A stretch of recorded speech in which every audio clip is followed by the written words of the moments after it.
agency over their own lives and shaping their lives. Let's see. So on behalf of Faith in the Valley, the Stockton branch of the NAACP and Victory and Praise Church, I would like to welcome you to our 2024 Candidates Forum.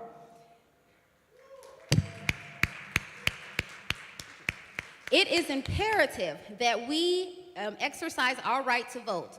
This forum is to give the public information regarding candidates running for, we've done federal, state, and local elections.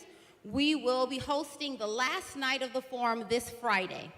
At this time, I would like to introduce our youth, Xavier Harris, who will be leading us in prayer.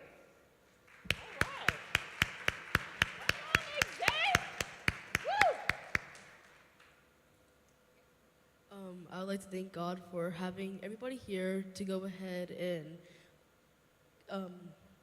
get their jobs, and I would like to go ahead and thank God for everybody having a blessed day today, waking up and being able to actually be able to see the day and see your room and not having to worry about dying and having a chance to go ahead and live a good life. I would like to go ahead and thank God for everybody being able to show up here, and I hope all of you guys have a nice day. Amen. Amen. All right. Thank you, Xavier.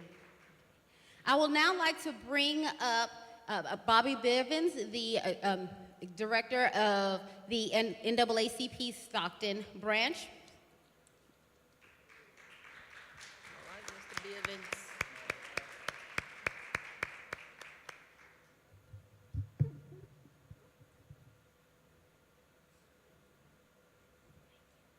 Good evening, and I'm not the director. I'm the president. We volunteers don't have those kind of titles like that. If we want to talk about a director, then I can introduce you to LaWanna Bivens, who is a member of the NAACP Board of Directors. Anyway, we'd like to thank you all for coming. We'd like to thank you for taking the time to care and try to get answers as to who the candidates are that you as a voter would like to vote for. We are non-partial. We do these forums every election period, and we do not endorse candidates. Let me say that again. We do not endorse candidates. However, we will be working with another organization to put out a recommendation after the candidate forums are over. Again, it's important that you come, that you're here, that you tell your friends and your family what you saw at the forum as relates to the candidates. You should rate them in your mind so that you can know which ones that you want to support. It's also important to know that we want the candidates to be truthful and honest, and if it sounds like it's a lie, it may be a lie. So take that into consideration because it matters who we elect. Again, welcome. Keep in mind that this is the house of the Lord. Keep your language in the proper vein and proper tone. We do not want any drinks in the sanctuary here, no eating in the sanctuary. If you have a drink with a cap on it, then that's fine. If it does not have a cap on it, leave it in whatever you got it in. So we thank you for your cooperation. We, again, have 6 races tonight, and we know that you will leave here better informed than you are at this time. Thank you very much. Thank you, President Bivens. You guys, please forgive me. I'm probably going to butcher everybody's titles and names, charge it to my mind and not my heart today. Let's see. Okay, so Faith in the Valley, Victory and Praise, and the NAACP are nonpartisan organizations. As such, we have invited all candidates running for each of the respective races. Our goal is to introduce you to the candidates and ask questions related to each candidate's goals and vision. So tonight, we'll be focusing on candidates running for the mayor of Stockton, Delta College Trustees Areas 1 and 2, Stockton Unified School District Area 1 and 4, and Lincoln Unified School District Area 2. Our first race for today will be the Delta College Trustee Area 1. There are 2 candidates who are present for this race, Shelley Swanson and Ralph White. The format for each of the forums is as follows. Each candidate will have an opening statement of 1 minute, a question and answer period with a moderator. During that time, each candidate will have 2 minutes to respond to each question. Finally, there will be a closing statement of 2 minutes.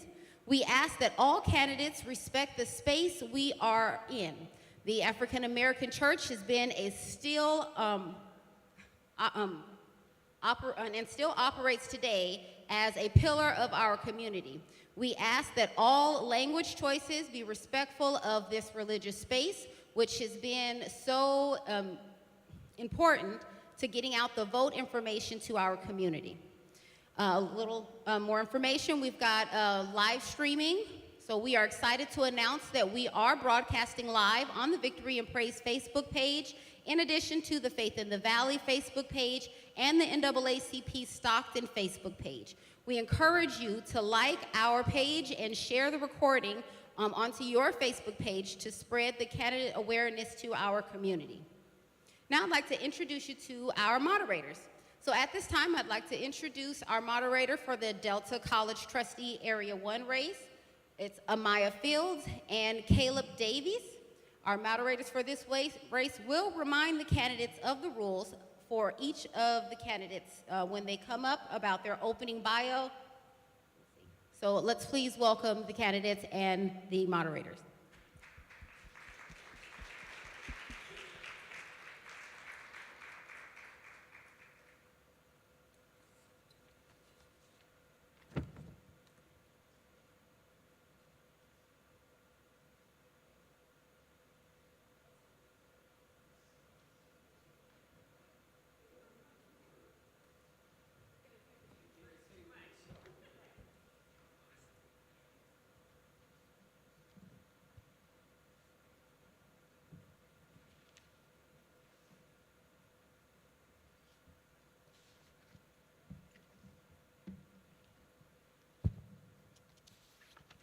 Good evening, everyone. My name is Amaya Fields, and I'm the president of the Stockton NAACP Youth Council. Before we start, we have just a few house rules that we must go over. There will be no food or liquids in the sanctuary, no foul language, and be respectful of the sanctuary. We will have 1 minute opening statements from each candidate. Moderators will ask questions, and candidates will have 2 minutes to respond. And now my co-moderator will introduce himself before we start. Hello, everyone. My name is Caleb Davey. I am 15 years old, a sophomore in high school, and a freshman in college. I'm also the first vice president of the NAACP Stockton Youth Council. May we begin with opening statements, starting with Mr. White. Good evening. 1 minute, one What? minute. 1 minute for opening statements. What happened to the 2 minutes in the back room? But anyway, 1 minute, I'll follow 1 minute. All I have to say is that I'm happy to be here. I'm running for Delta because we had a couple of blacks. You don't have any blacks on the board anymore at Delta College. I will be the only one, if I make it, I will be the only one there. I do have a problem with the way that Delta is running and being ran over the years, how many millions of dollars they have lost over the years. And so I would say one other thing, don't vote for the proposition. You vote no on that because you're raising everybody's rent. When you say no and you want to have rent control, if you say yes, You ain't got rent control because the landlord gonna put it on the rent, and the landlord gonna get his piece. So that is something that you should do, is definitely vote no on the proposition. And because we're overtaxed right now, and rent is too high. And so I'm a landlord and I know how that works. You pass it to me, I gotta pass it to the people that live there. So you can't, you Time. should never. Thank you. That was loud. Sorry, y'all. Ms. Swenson? Hello? Okay. I'm Shelley Swanson, and I'm a former accountant running for trustee. I've been in the area for 20 years. Been around Delta College for about 23 years. My kids have gone to Delta College from preschool to kids college to dual enrollment. My son just finished his pathway to law certificate, and my other son is in the microscopy program. I've participated in student fundraisers, lobbied for state funds.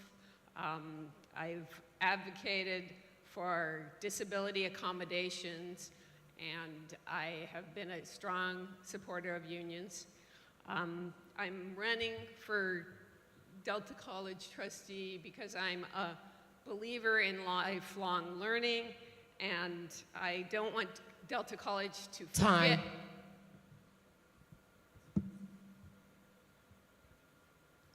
Now for the first question, we're going to begin over here.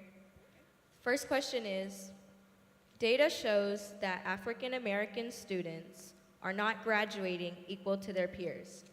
What steps will you take to ensure equitable access to resources and support for Black students, particularly those from marginalized communities?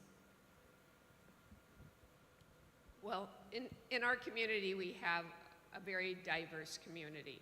I think that there's a lot of programs at Delta College that they don't advertise very well, and that can help the students, but there's a lot of problems with their advocating to go in terms of terminal degrees, and so it's pushing students to do too much and they're not ready, as opposed to helping them along so that they can meet the requirements they need to get a certificate program or an AA degree, or even go on to a four-year college. If they're expected to do college-level math their first year, which is what they're trying to push, it's not going to happen, and it won't help the community. I think that also we need to reach out into the, I'm sorry, I'm not used to talking in front of a crowd. We need to reach out to the community, to the schools, and let them know about a lot of the programs that can help these students. And there's some extra programs to help them learn the non-credit classes, and also a lot of help. I know that there's a lot of classes that are alongside a lot of the classes at Delta College that you can take an online version that will help you get through the class and get your degree. And they don't really, what they need is more counselors and a better online platform that let people know about these programs so that they know that it's available for them and that they Time. Thank you. Mr. White, do you need me to repeat the question? Please. Data shows that African American students are not graduating equal to their peers. What steps will you take to ensure equitable access to resources and support for Black students, particularly those from marginalized communities? First of all, Black people don't have the income that others have, so they can't be independent enough. And you cannot compare Black people with other peoples of different colors because they have a better opportunity on jobs than we get. And so a lot of time you have guys, I know people in Washington, D.C., and in Atlanta, where my daughter graduated, you know, we have a lot of Black colleges there. and they cut cab drivers. You got a cab driver and an Uber driver that's got a degree in what? So what kind of degree do Delta give you? You go 2 years to be a nurse or LVN? That should be 8 or 9 months. We shouldn't stretch it out for no 2 years, because a lot of people don't want to do 2 years to be a nurse when they can go and pay, but they don't have the money to pay $20-some thousand to get to go when they can go at Delta. If Delta would set the criteria would be different, and the classes would be set up strictly for a year or 9 months, whatever it takes to be and so you shouldn't have to go 2 years to pick up something, 2 or 3 hours a day. I mean, that's like a joke. If you're going 8 hours a day to work, going to school is a job. It's not something that you just play with. And that's something that we have to teach our kids, and especially black kids, that you're involved in a job. But how can they get that when they don't have the opportunities once they come out to get those jobs that they've been trained for?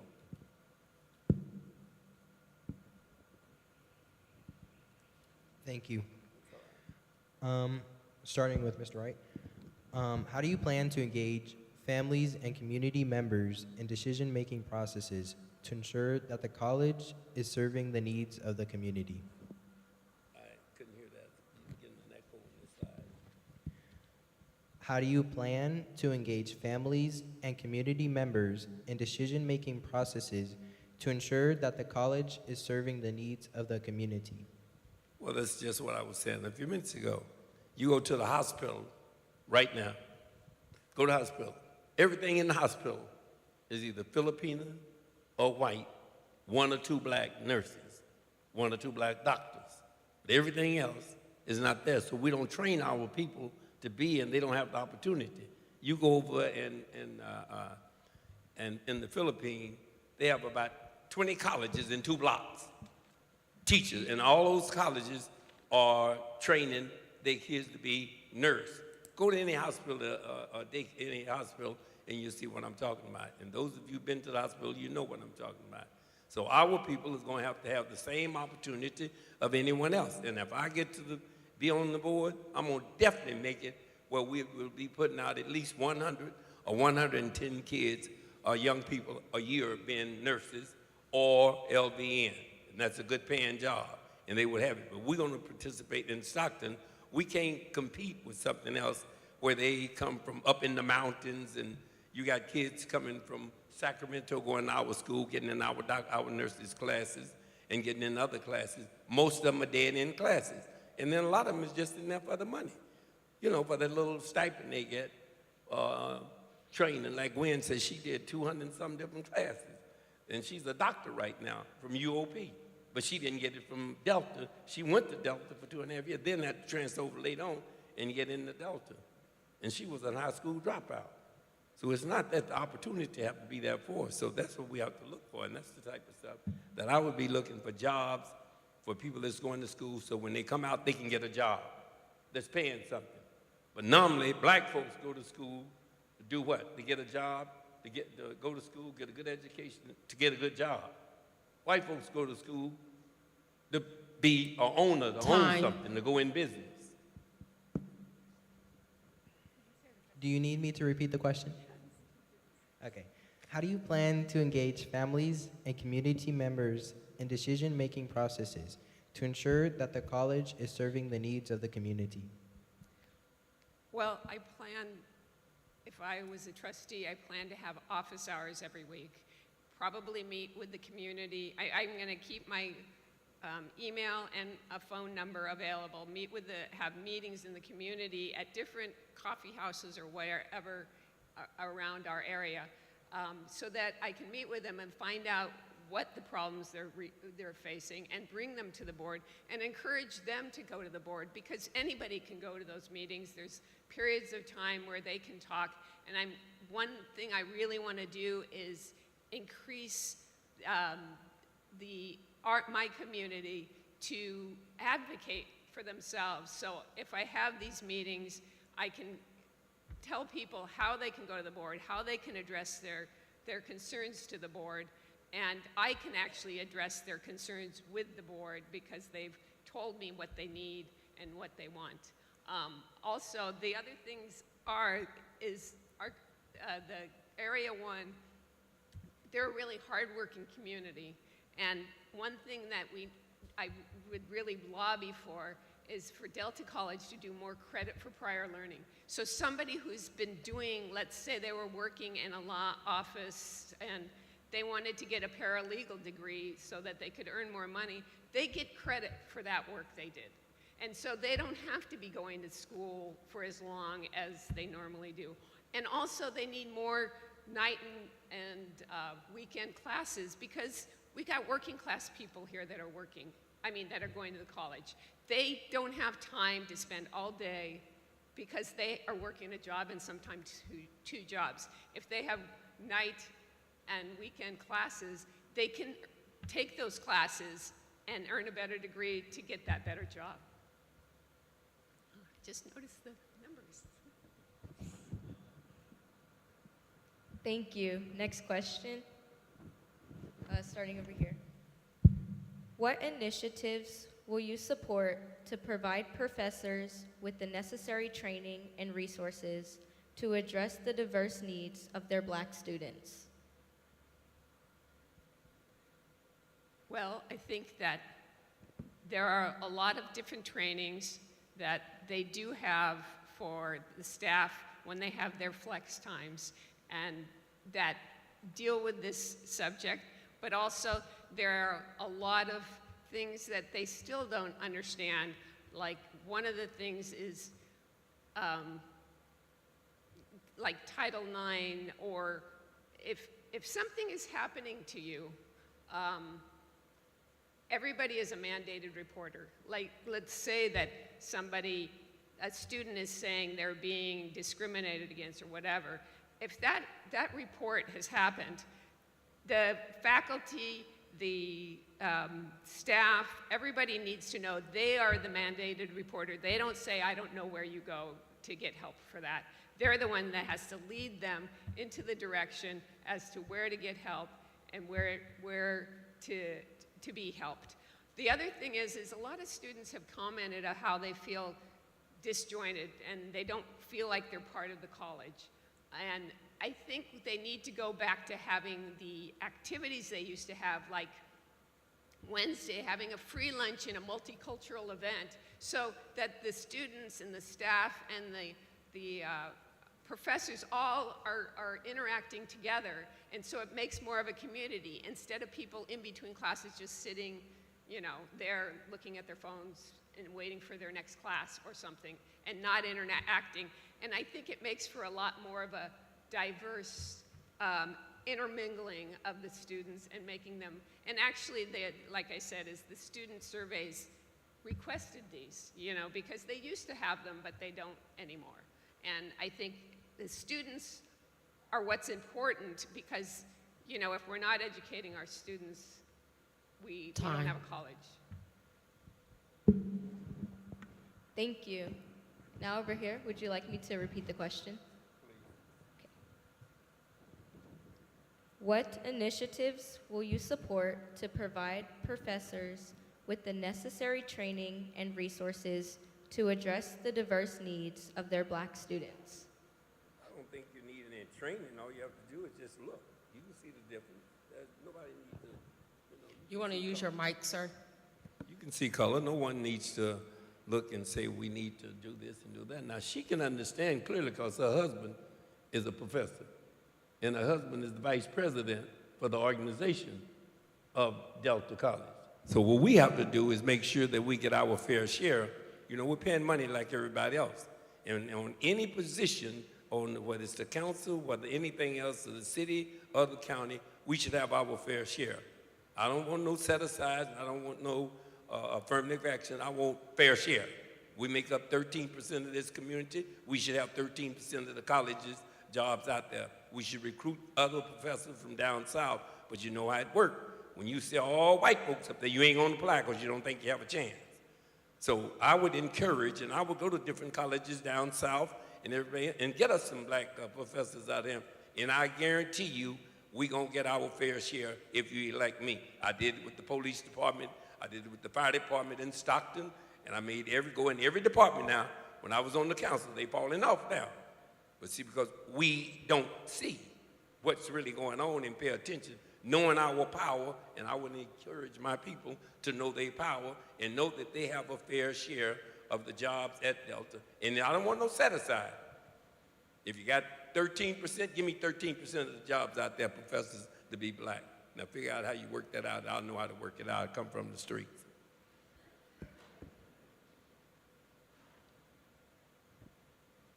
Starting with Mr. White, how will you involve students in reviewing and providing feedback on school policies that directly impact our daily lives? First, you have to get our students to speak up, and you know how we are. We're kind of scared because only 2 or 3 of us in the class, and we're not going to say anything. You know, we're always scared to say something, just like some of the rest of us in the streets, you know that. We will do things or say something to each other, but we won't do it with anybody else. You understand? So we would have to have someone that sitting up there that know how to go into the classrooms and talk to the students, know how to get it. If we have more black professors, we'll definitely get more black students because they'll feel at home. But you got to go in there and talk to the master's son. It's hard for you to really relate, for him to relate to what you're doing and what you're going through with. So that's what I would do, is to make sure that we get enough black professors and the other assistants that they have, and make sure we have enough of them in the office too. A lot of stuff is handled in the office that black folks don't know nothing about. So that's what I would do, is make sure that we have every position that everybody else have in that school. We paying the same taxes. I don't get no short taxes on my house. You understand? Because I'm black. I pay the same thing, taxes, that everybody else white or brown in this neighborhood. So that's what I would be making sure that we get it. And we don't need to have kids coming here from Sacramento up in the mountain, they're going to our school, and we paying the taxes for them. They ain't paying no taxes down there. They paying the taxes up in Amador County and all that, but they out here at Delta, over in Alameda County, but they're out here at Delta. You take half of the darn nurses program, as I said before. They from outside the city, outside the county of San Joaquin, but we paying for that class. My thing is our students come first, and anybody live outside of the city, outside the county, if we have a vacant there too, then we can drop them in, but we don't drop them in first, and we don't put them in no competition with the people that live in this county that we're paying for it, because I pay too much taxes, and I darn sure don't like it. Time. Ms. Swanson, would you like me to repeat the question?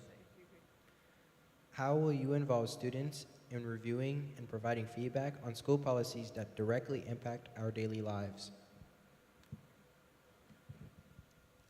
Well, I think that number one, we have to get some well-informed counselors to help the students find what they want and need and help them out. But to inform, can you say that? Inform, I want to address the exact question.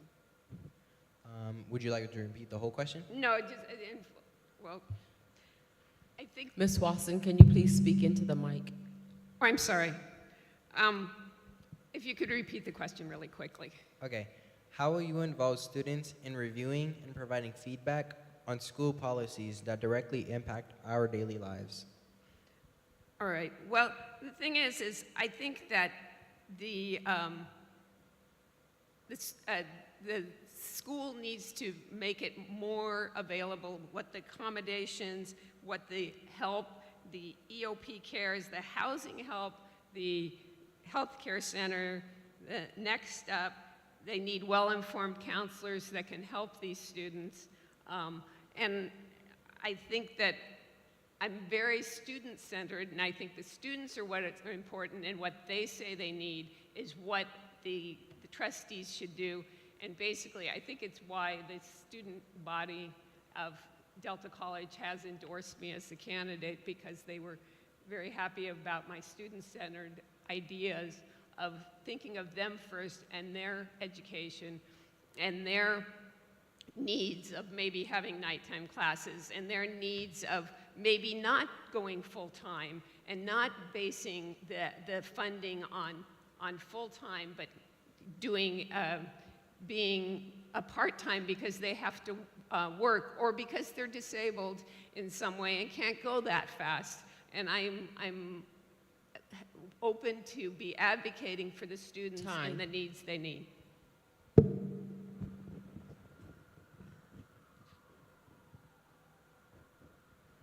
Thank you. It's now time for the 2-minute closing statements, starting over here.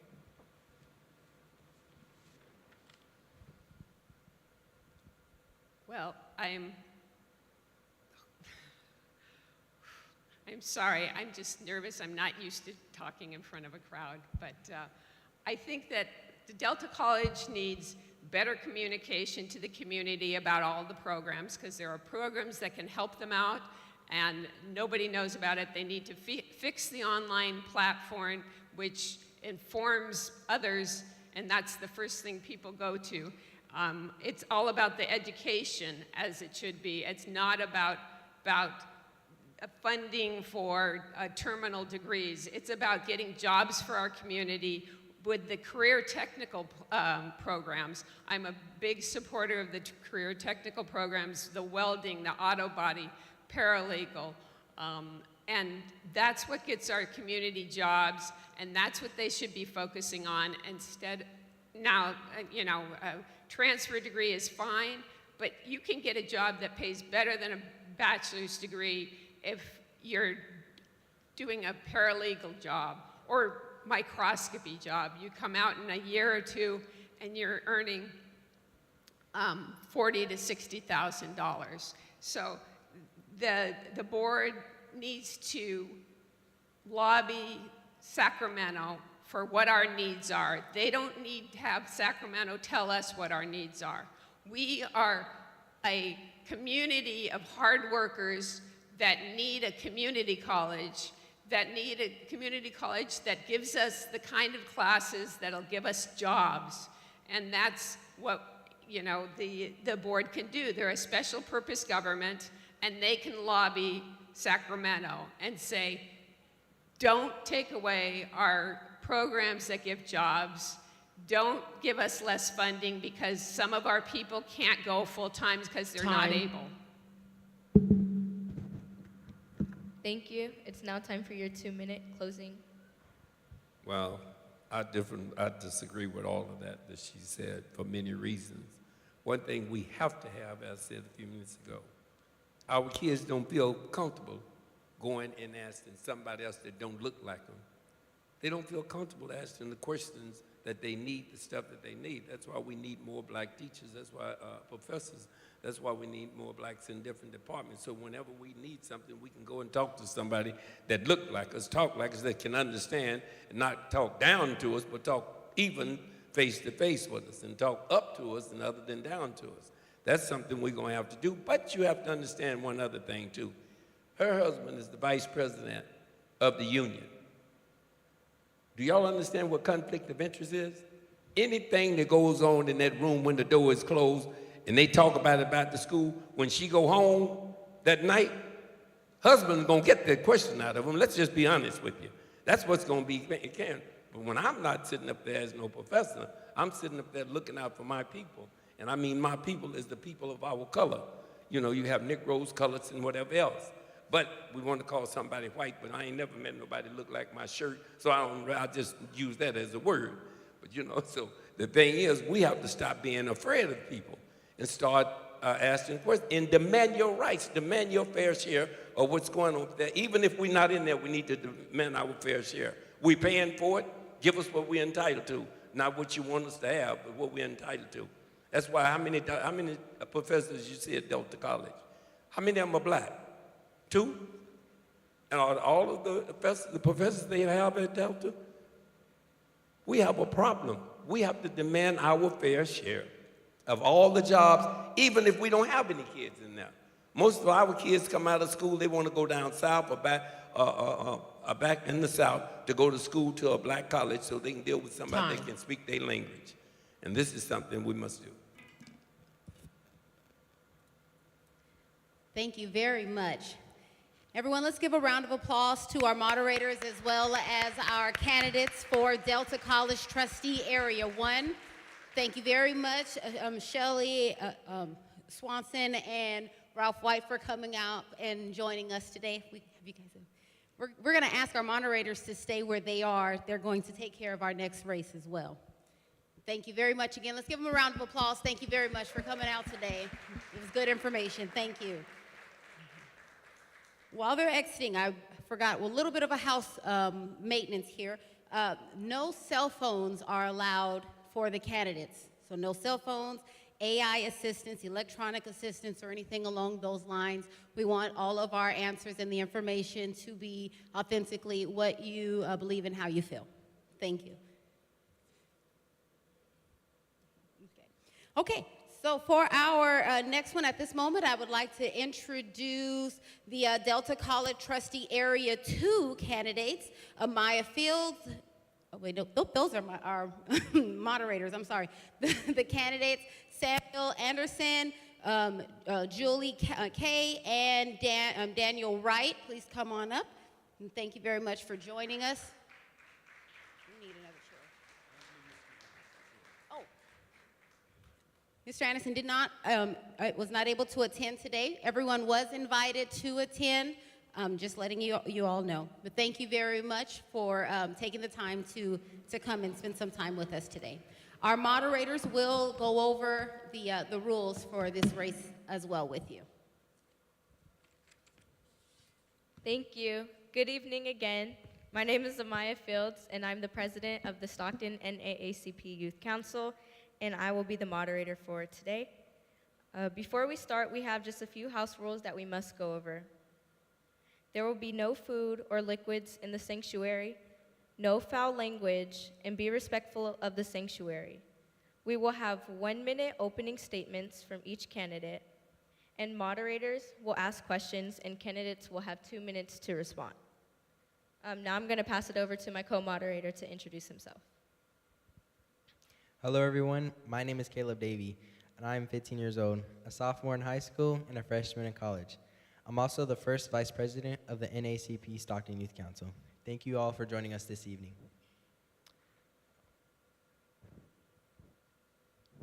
Before we start, we will have 1-minute opening statements. Starting right here. Is this on? Okay. Ready? All right. Why should you vote for Dan Wright as your Delta College trustee? First of all, you have to know, what does a community college trustee do? They hire and fire the college president, superintendent. I've done that. I've hired high-level people as part of the Stockton City Council. I had to make the difficult decision to fire people as part of that council as well. I've served as a superintendent, both in SUSD and in my current position at Able Charter School, so I know what it takes to do the job. I know when a person in the job doesn't have it. They ensured student success and equity. You can count on me to look at the data and hold people accountable when we're not being successful. At the same time, I've had experience in moving schools from low to high performing. When I took over at Harrison Elementary in 2013, it was the 7th lowest performing elementary school of 42 in the district. But, okay. Thank you. Now time for your 1-minute opening statement. I'm Julie Kay. My motivation for pursuing this position stems from a deep-seated belief that providing accessible and high-quality education transforms lives and communities. If elected, I aim to bring forth innovative ideas, advocate for inclusivity and diversity, and collaborate effectively with fellow board members to ensure San Joaquin Delta College continues to excel in providing a nurturing and progressive learning environment for all students. That less than a minute. I hurried. Also, I was born here in Stockton, so I've been here for a long time. That's it. Thank you. Now it's time for the first question. We will start over here. Data shows that African American students are not graduating equal to their peers. What steps will you take to ensure equitable access to resources and support for Black students, particularly those from marginalized communities?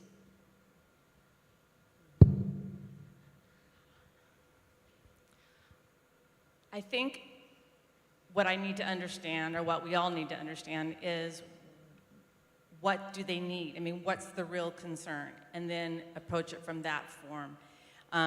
Provide support, provide educational pathways that make sense for them, that fit into their community, what they believe in.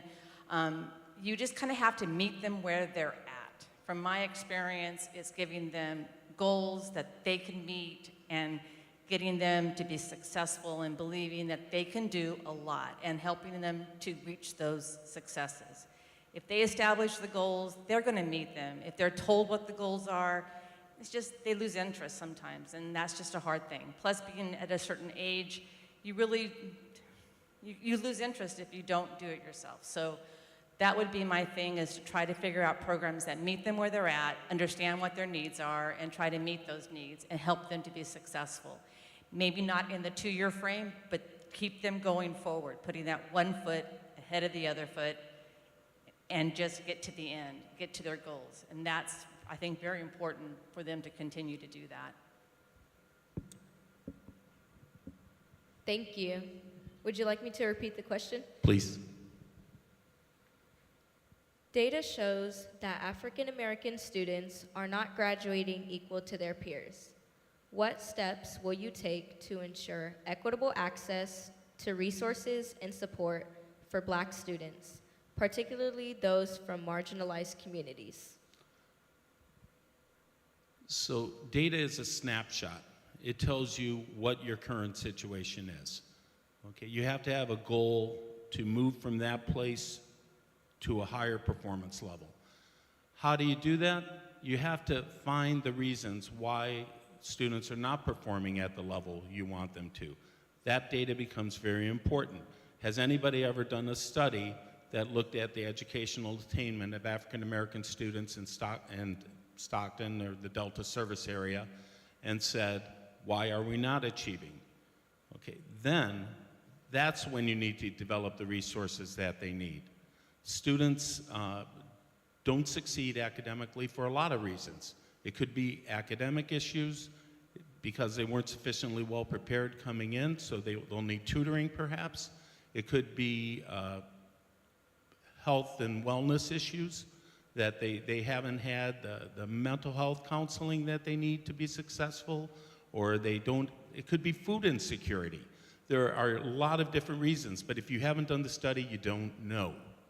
And I think that's what I can do as a trustee. You can count on me to ask those questions about what's our level of performance, where do we want it to go, why are we not getting there, and what do we have to put in place to make sure we can get there. Thank you. Starting with Mr. Wright, how do you plan to engage families and community members in decision-making processes to ensure that the college is serving the needs of the community? A trustee is a representative for the community. One of the things you have to do as a representative for the community is provide access. And I have a history of doing that on the Stockton City Council. For 10 years, I did monthly office hours where people could sign up and come and express their concerns to me. I did probably 8 to 10 town halls when serious issues came up in our community. And so it's providing that access, listening to what people have to say, giving them feedback, and asking them to continue to provide that as you move forward is one of the most important things you can do as an elected representative. It's one of the things that hurts Stockton is its apathy. Look at this room. We should be full here. We're not. We're probably not even 25% full. You would think this would be hugely important to people, but they're not here. So outreach becomes the important thing, and that I have a proven history of providing that outreach. Thank you. Can you repeat the question real quick? My bad. How do you plan to engage families and community members in decision-making processes to ensure that the college is serving the needs of the community? So I'm retired now, but my former job was the Dean of Health Sciences and Nursing. And we had to have partnerships with our community clinics and our community hospitals, and needed to understand what their needs were. If our students who were performing at a level that they needed to be performing. And through that, you kind of learn the importance of community. And then from that, you kind of branch out within it. So we would always make ourselves available to come to anything that was open, just to kind of be the presence there and talk to people and understand what they're saying in the community. Our students were very active in the community. We would also reach out to parents from the high schoolers, and we would ask them, like, what is it that you want for your child, and how can we work together to make sure that we have the resources that we can bring them from high school and get them through Delta College and into the nursing program. And that gave them the hope, which we have a hope program, which we've talked about in other arenas, but it's just being able to reach out and to listen, and then to kind of, you just need to have a group of people that are willing to talk and brainstorm and question and, you know, hash out things that really can make a difference, and then focus on that. I think it's very important that Delta College continues to be part of the community.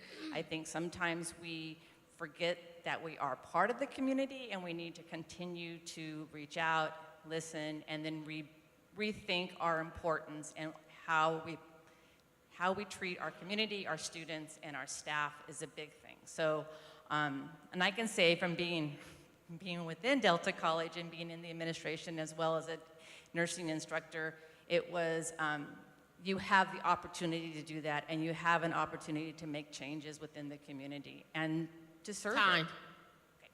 it. Thank you. We're going to start back over here for the next question. What initiatives will you support to provide professors with the necessary training and resources to address the diverse needs of their Black students? So within Delta College, they do have trainings for diversity, and they do try to support and try to make sure that their instructors understand what that really means. The initiatives, there's been a few initiatives that have been started. One of them was within our hiring committees to make sure that we were being thoughtful in how we hired other people of different ethnic backgrounds. As far as like making sure that they understand the cultures and understand the importance, I think we have to have a dialogue and talk about it, and make people understand that it's just not a checkbox that we do. I mean, which is kind of what we do, but you know, that we really need to bring it into the way that we do business, or the way that we teach, or the way that we, you know, address each other. I mean, there's so many things that are within our own power just to do, and it's not just a training program, but the initiative can just be kindness to everyone. I mean, where you really kind of like respectful, and you learn that that is part of your culture is going to be an inclusive culture, and that's where we want to get as far as education. There shouldn't be that underlying thing. It should just be everyone is here to do it, you know, to learn and to get and to better themselves or whatever. And you don't, you just need to make sure that you provide the initiative for these people and give them a chance to learn and question them and teach them, to make sure that they understand that their job is not to disclude anyone, but to include everyone and teach them and respect them.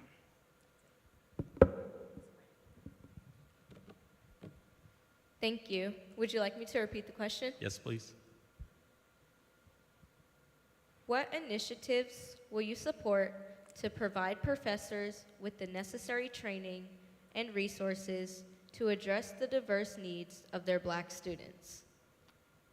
One of the important things to realize is that as a trustee, I don't implement. I am part of the policy development. I don't do it by myself, I do it with the 6 other trustees. And then we give that direction to staff to implement and carry through. That's an important piece of this. And that's why hiring that superintendent president is so important. You have to hire someone with an expansive knowledge of diversity, equity, and inclusion. Somebody who brings with them the tool set to implement that. When I look at programs to address the needs of any target population, what I'm looking for is someone that can find the student voice. You have to have somebody, because the student voice at Delta is going to be different from the student voice at Shabbat or the student voice at Lake Merritt, any of the other colleges. The important thing is that it's specific to Stockton's needs. Stockton has students who, they're Valley kids. I mean, the Bay Area kids don't have the same needs that our Stockton kids have. So we have to have a college president who develops programs that address the student voice that comes from Stockton. They're the ones who are going to tell us where we're lacking. And I will make sure that there's a program that brings students in, that surveys them, that gives every black student at Delta an opportunity to share their needs and their concerns. Thank you. How will you involve students in reviewing and providing feedback on school policies that directly impact our daily lives? Starting with you. Well, Delta is, they have a student rep, and that's important. That person has an opportunity to speak at every board meeting. I don't think that question is terribly different from the question about community outreach that I answered earlier. Will I provide access to students to be able to have a voice in governance at the college? Of course. Will I interact with the student representative? Of course. But you have to implement those things systematically. You can't just say you're going to do it. You have to have a plan to put it in place. You have to figure out who the staff is that's going to support you when you're running those outreach opportunities. So I can promise you that that's going to be one of the first things that I will investigate when I'm elected. Thank you. Would you like for me to repeat the question? How will you involve students in reviewing and providing feedback on school policies that directly impact our daily lives? So like Dan said, we do have a student rep that's also part of the board, and they are able to bring forth any kind of student concerns or questions and talk about them, and also vote on any of the policies. The one thing that I think is really important is that we have different communities within our college, different groups, different clubs that represent all different types of people and diversity. And they each have different needs, and they have different ideas. And so they can also go to the board, like if a policy is being voted on, and bring up concerns during the open mic area. But as a board member, hopefully I would let them know that I would be more than willing to come to their meetings and talk to them and listen to them and really kind of find out what it is that can be done and support them. And trying to bring it into policy or change policy that will make them safer or more successful. That is what I think that the board can do, and also knowing what the community, what's going on within the community, and encouraging students to be part of those kind of discussions also, and then bring it back to Delta. And we really want to encourage Delta to be a place where students feel safe, just with their being able to speak what they want to speak and be able to bring concerns forward to the leadership so that there can be changes that are made that are student driven, which is really important too, as well as faculty driven, but we kind of need to make sure that we always make a decision, look at the students, how it's going to affect them, and listen to how they think it's going to affect them, and go down that path. Thank you. We will now begin with closing. Starting with, we're closing, right? Yes. Yeah, we're closing.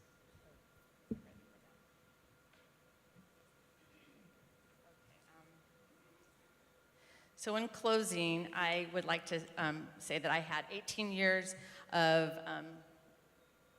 18 years of experience at Delta College. I started in 2004 as a nursing instructor, went and became a nursing director of the program, and then the dean of the program. And through that time, I was active in educational initiatives, committees, projects, community partnerships, and education policies, all of the things that the board is required to do. I have been on negotiating team for the San Joaquin Delta College administration in the years 2018 and 2021 with the Teachers Association. My background and experience at San Joaquin Delta College leads to my passion in the educational experiences and providing opportunities for the diverse perspectives and populations of our community that are already and then also working with the board as a team to make sure that we uphold those policies. And that is why I'm running. Mr. Wright? Thank you. So I'm going to continue on where I started with the opening statement about what is the role of a trustee. They create policy. I've been a policy expert for 10 years now on the Stockton City Council. We have on the Stockton City Council Legislative and Environmental Committee that is extremely important for creating new policy for the city. We need to have a subcommittee at Delta that serves somewhat of the same function. And that will be that conduit to bringing new ideas in and have them fully vetted. They approved the college's budget.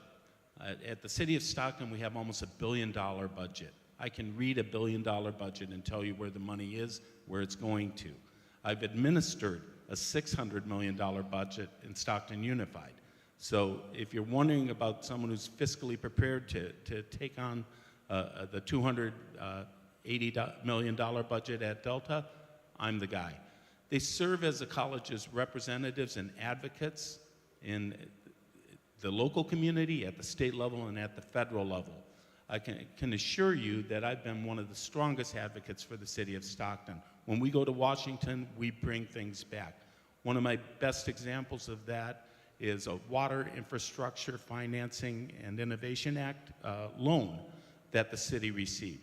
It was a $108 million loan, but it will save the city $67 million over the life of the loan.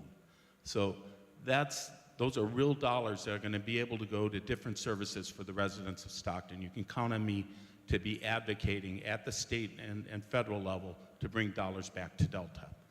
Those are just a few examples of what I've done, what I can do. I hope to secure your vote in November. Thank you.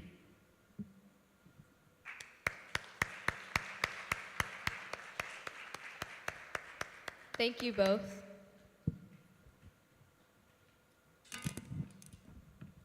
Yes, let's give everyone a round of applause.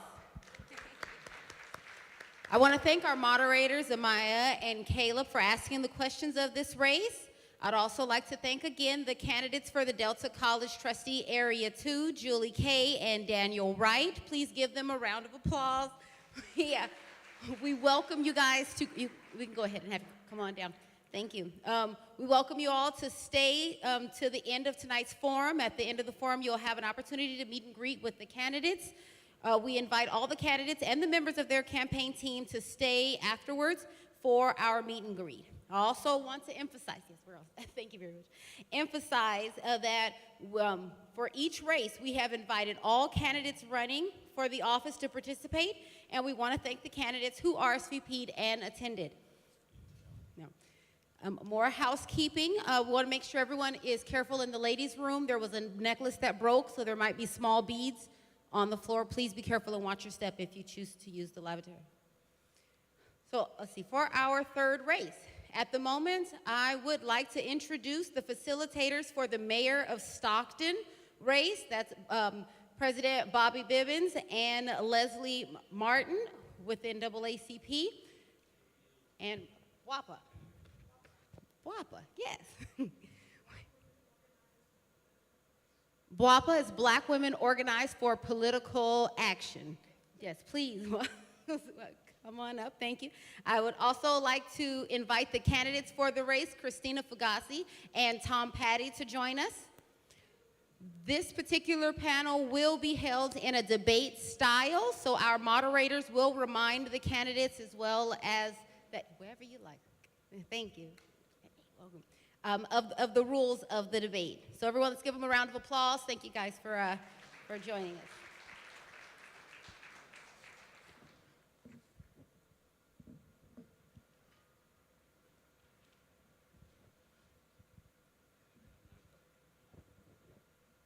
Good evening, everybody. And another housekeeping item. We will not allow any cell phones or instruments to be utilized up here during the forum. AI is such a wonderful guy that we don't want AI answering the questions for the candidates. So we will not allow the use of cell phones up here during this forum. We will start out with the self-introductions, and each candidate has 1 minute for their self-introduction. They will have 2 minutes to answer the questions, and then at the end they will have 2 minutes to do their closing statement.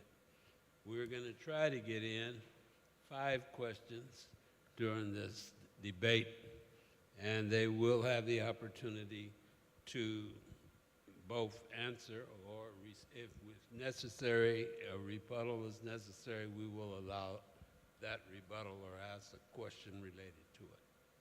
Is that good with both of you? Yeah. We can go ahead and start out with you, Ms. Fugazi.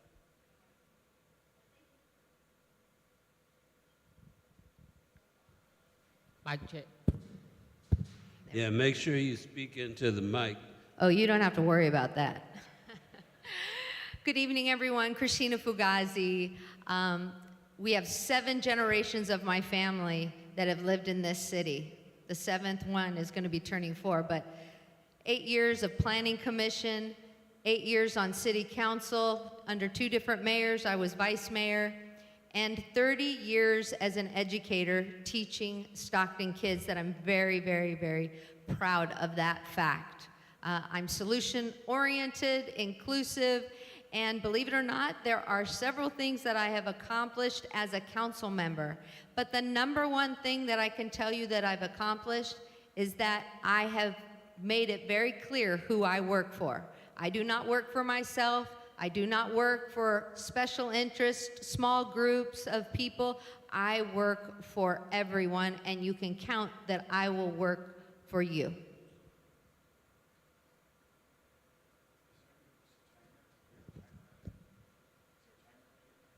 Yeah, see the light up there. Okay, Mr. Patty? 1 minute. 1 minute. Thank you all. Thank you. I appreciate the NAACP. I appreciate the Faith of the Valley organization and all of you that are here. This is an election. There's many great choices. I'm thrilled that I'm sitting up here with my dear friend, Christina Fugazi, and there's a reason why we've endorsed each other in the past, because we're both leaders. Some of you may or may not know me. I'm a county supervisor currently. I'm a baseball coach for Little League and youth development. I'm most importantly and very proud to be a parent. I'm also an employer. For the last 20 plus years, I have generated millions of dollars of commerce. I've taken people, they've gotten released from jail and given them career pathways where they're sustainable and still employed as we speak. So I've been very transitional in what we do here in this county, both as a parent, as a business owner, and as a county supervisor. I'm really looking forward to sharing a lot of information this evening and the questions. So thank you for hosting us this evening at the forum. Thank you. I just want to get started. In preparation for this forum, I wanted to read the qualifications. I read the qualifications of both candidates, but I had a specific question to you, Ms. Fugazi. In reading your statement of qualifications, you stated your belief in transparency as well as your opinion that there are years of problems with city management. However, on your ballot designation, you failed to mention that you in fact served on the city council for 8 years, including vice mayor. You don't mention your part in Stockton city government anywhere in your statement of qualifications. So my question is, how do you explain to the voters your failure to be transparent about your role in the history of Stockton city government? Well, I wouldn't consider it a failure. What I would consider it, though, is that I have very few words that I can do, very few characters.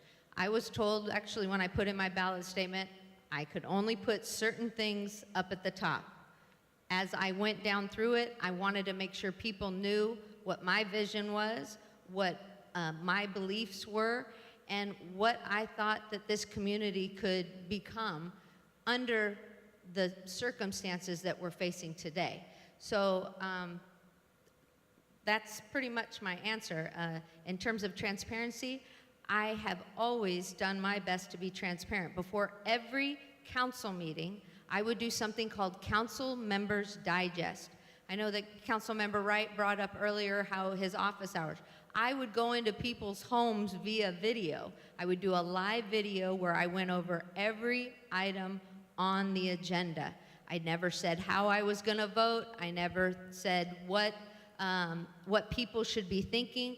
What I did tell them, though, is to reach out to their council members, to the mayor, or they could put a comment in the link, and I would make sure that that comment or question would be asked during the meeting. So I didn't mean to make it appear like I was not being transparent.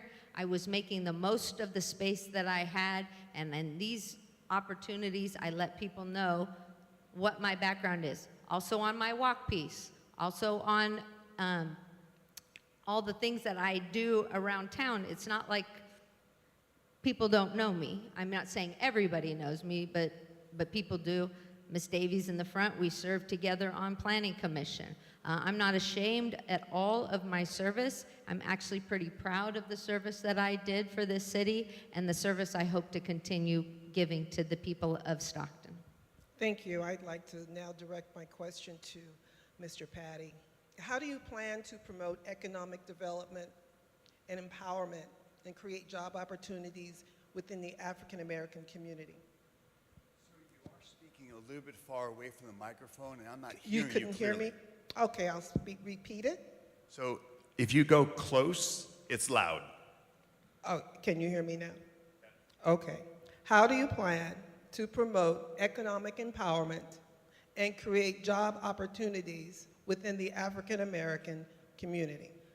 Fantastic question. Currently, as we speak, as a county supervisor, I'm working on vocational education programs. I've talked to Mr. Bivens actually extensively. I think we scheduled a 30-minute meeting, an hour and a half, 2 hours later, we were both on the same page of what we can do to empower our citizens in the African American community and throughout the county.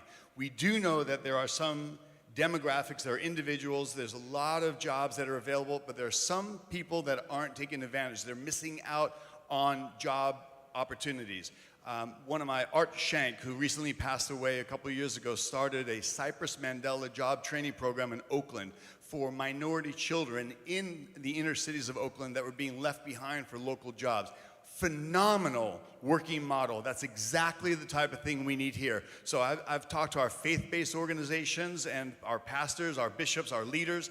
They have a captive audience. Let's get them MC3 certified so that they can teach the young boys and even girls the opportunities that are in front of them, the job opportunities. We have an incredible amount of growth coming to San Joaquin County.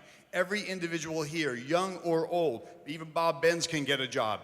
We are on the cusp of an incredible amount of growth. Nobody should be left behind. We have job opportunities at a myriad of levels and stages of progress here in our county, and these are good paying jobs. I was just with Collins Electric the other day. They have an outreach program, and they want more African American, they want more minority individuals in our community participating. These jobs are here. We have to bridge that gap. We have to communicate. We have to expose them to the opportunities that they may not oftentimes be aware of. And that's an exciting opportunity because the growth is here. I'm proud of doing the same exact thing as county supervisor. We've expanded our economy, and this is a bridge to jobs and Time. our future. Thank you. Ms. Fugazi, the same question. So economic development is essential in this city for success for all, but specifically for the African American African American community. We have something that's called DBE in the city of Stockton, Disadvantaged Business Enterprise. How many of you know about that program? How many of you know how to become part of that program? How many of you know that you can get government contracts if you are a disadvantaged business owner? Not many people know about that program. On top of that, we have something called Thrive that the state of California funds. It is the high road to inclusion and a vibrant economy. These are dollars that come to our community that actually go into disadvantaged neighborhoods, that go into the community and say to people, you know, we have job training, we have opportunities, but it goes further than that. With the continuation as it goes through, because this is a multi-year program, it goes into the development of economic opportunity specifically for people in this community that come from disadvantaged backgrounds, especially our minorities. Something was mentioned earlier too by Mr. White. He had brought up about 13% of our population is black. Well, we can look around our community and we know that it is not representative. We can look specifically to those jobs that have livable wages that are not being represented by people who are African American. We need to change that. How do we change that? Well, like I said, we go into the community. We train the workforce. We have people who come here who want to open a business and we say, we will train your workforce. You tell us what skills are necessary, and then we do that in the high schools and have it done. Sorry. Thank you, Ms. Fugazi. And before I ask the next question, I want to make a statement, that being that this forum tonight was originally scheduled for Friday night, and I apologize to the two candidates that we don't have more people here. However, we will be replanted at the time that the forum was originally scheduled for on Friday night, so that people will have the opportunity to hear you both in case they're not aware we're doing this evening. I also want to say that it is important that in your answers you be specific, because we're also looking at answers that answer the questions and not just dialogue. So I thought I'd say that, put it out there, and you both know me, so we'll move on from there. Ms. Fugazi, back to you. What is your plan to increase the engagement and involvement of the African American community in decision-making processes and ensure that their voices are heard? And before you answer, we refer to African Americans because whatever good things happen for African Americans, whatever policy changes happen, everybody benefits. So for those of you that are not accustomed to our style or my style, we will refer to African Americans, but it's reflective of all people. And when African Americans get improvement, there's no law that only limits it to African Americans. So don't get shook. If you're hearing us and you're saying, well, why didn't they say another different group? They are prejudiced. No, we are not. Again, at the bottom of the rungs generally is African Americans, and things get passed by advocacy, and then everybody benefits. So I want to be clear. All right, Now, Ms. Fugazi, what is your plan to increase the engagement again and involvement of African American community in the decision-making process and their voices, that their voices are heard? Okay, a couple of things. First of all, on council, Councilmember Wright and I worked on something. It was a ordinance that was equity, inclusion, social justice, and diversity. It was a way for us to involve everybody and make sure everybody had a seat at the table. Well, we created a commission. Unfortunately, that commission never happened. So as mayor, I would make sure that that commission came to fruition and that we had representation. Now, this commission specifically, though, would be an advisory to council for the needs of our community, but specifically for those that have been disenfranchised. So we would start there. From that, I would say, I go to people. People don't have to come to me. I don't want to sit in my office. If you come to my school, you will know I am out and about all the time. I'm very rarely in my office. I would go to the churches. I would love to bring back the pastors, clergy breakfast. Sometimes they had a luncheon so that we could sit, break bread, and talk about the issues in our community and how we could create solutions for them. Because every voice matters. And if we don't have you at the table, if we don't have people from the community whose voices don't feel like they're heard at the table, then they won't be. So it's very important that, as I've appointed people of color, of different backgrounds as my commissioners on almost every single board that I had, every commission that I could do an appointment. And that was important because if you're not at the table, your voice isn't getting heard. Okay, thank you. Mr. Patty? I know the to question. Repeat it? Yep, I'm good. Okay. So the answer is economic influence. That's how you can transition where you're at, where your community is, and having a seat at the table. There are so many, the economic buying power of the African American community is incredible right here within the city of Stockton. Unfortunately, there's not enough African American owned businesses. As we speak, I'm working with University of Pacific President Callahan. He and I are talking about a partnership with the county, which benefit the county, anchored in the city of Stockton, as a business incubator. You want to have free advice, you want to get surveys, you want to get information, you want to engage the Eberhart School of Business, you want to get the brightest minds in a community that can help influence your business prospects and future. We're going to open up that incubator here in the city of Stockton. So you can go there and get advice. You might be able to get a low interest or no interest loan. These are workable measures. I also put together, for this evening, I put together a Tom Patty Mayor 4-point plan of action. You want to be transitional? It's going to be in education initiatives. It's going to be job creation and workforce development. It's going to be economic opportunity and equity, and it's going to be policy and advocacy.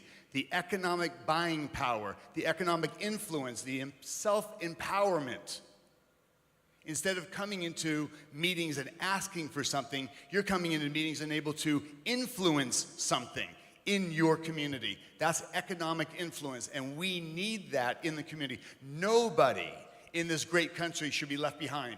Everybody has a voice, whether you're in need and you're at the very most basic challenging moments, or if you're in a point of a position of influence. Everybody's voice is going to matter, but everybody's voice needs to be empowered, and the greatest way of doing that is going to be through education. It's going to be through job and business ownership right here in our community. Thank you, Mr. Patty. Please use the mic, Pat. Oh, I'm sorry.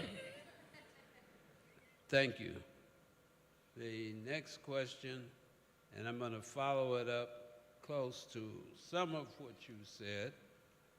The Congress passed into law Community Reinvestment Act, CRA, in 1977 to combat redlining. In October 2023, the law was overhauled to encourage the use of community banking agreements, that's CBAs, to assist in increasing lending opportunities for minority business developers and home purchases. Will you be willing to initiate a program of that nature in San Joaquin County, and more specifically in the city of Stockton? And further, what have you done in the past to help that issue? So Mr. currently so the short answer is yes, 100%. We need not only enterprise zones, but we need to facilitate that springboard to success. So as I mentioned, maybe it's low interest or zero interest loans, but having a flushed out and fully vetted business plan that is bankable. You can go to your community banks. You can go and access some of these loans, and there are grants available. I just came back from Washington, D.C. We are noted as a majority-minority community right here in Stockton. That triggers access and availability when we create the narrative and the demand, when we show that we are poised and ready to take advantage of this growth that's coming in our region. We got and we do have the ability to create our own enterprise zones in partnership. And that is the key word, partnership.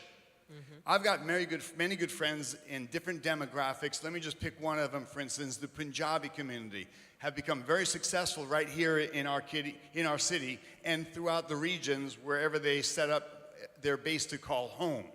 I want to partner with them. Since they help mentor each other and they help support each other's businesses, let's bring them on board and do a partnership so they can help mentor the African American community. In 1960, 40% of African Americans were business owners. Now, that's 5%. What happened since 1960? We have a dramatic drop-off. In 1940s and 50s, more African Americans were middle class than Caucasian. We need to shift and transition where we're heading and take advantage of and message to our youth. We've got some very young individuals here. We just had a moderator that's in high school. We need to harness and take advantage of their enthusiasm for a great, bright tomorrow. I have a question. Yes. Was the question about redlining and like home ownership and getting approved for loans? Yes. Yes. Okay. But the bottom line in the question is, what will you do Right. as it relates to the CRA and the CBA, which is the new community banking agreements, which means the banks and the government work together to make sure that there's more opportunities for low-income, middle-income home purchases and business startup loans. So Okay. what would you do? Mr. Patty has said what he... Okay. Thank you so much, President Bivens. So a couple of things. First of all, we do not have below market rate housing. We can. We don't have inclusionary housing. We can. We don't have the opportunity to create a fund currently that would help people with home ownership, but we can. And those are some of the things that I will do as mayor. It's important that when we look at generational wealth, it often comes from home ownership. What have I done? Well, I remember going to Constance Carter. She had a big event. She invited me to it. And I said that. I go, we need to be real honest with our children about money, about credit. What I've done is I've done personal finance classes. I talk to students about that, about how you need to save for the future instead of letting that money burn a hole in their pocket. What we can be doing as government, that there are opportunities for us that are already happening down in LA, where these funds have been created that we can have right here, and as well as working with our banks. Again, that public-private partnership is so very important. But we also have to be working with developers to make sure that the people who are helping build that house can afford that house. Because right now, I will tell you, people can't. They've been priced out of the market. And we need to be doing education in the community. We need to be able to hosting them at our churches. We need to be hosting them at schools. We need to be having town halls with people who want to learn more information about this and how to get to that spot. They can then come and learn that information. So that's my answer. And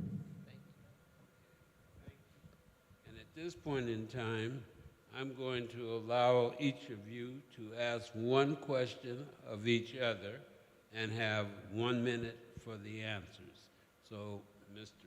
Patty, you get to ask her first, and she gets 1 minute to answer, and vice versa.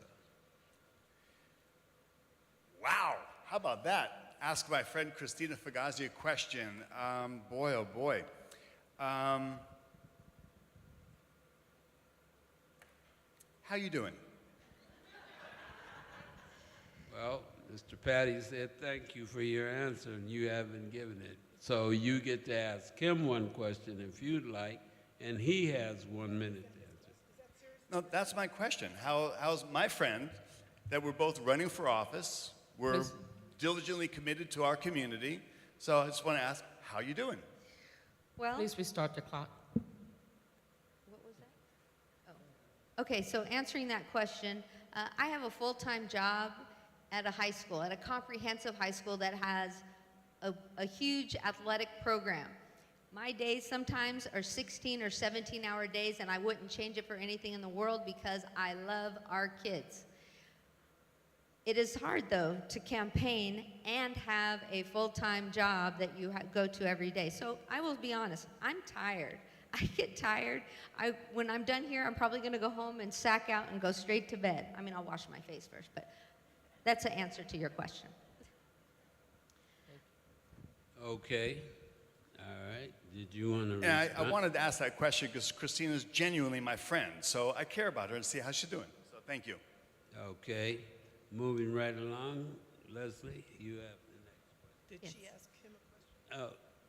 Okay, so my question is, I know that you had done a post where you put Vice President Harris, you know, it was a nice post that you put out, but I'm curious to know who in 2016, 2020, and in this next 2024 are you going to support for President of the United States? I'm going to, and thanks for that question, I'm going to vote for the person that I believe most aligns with the policies I believe will best suit our great nation.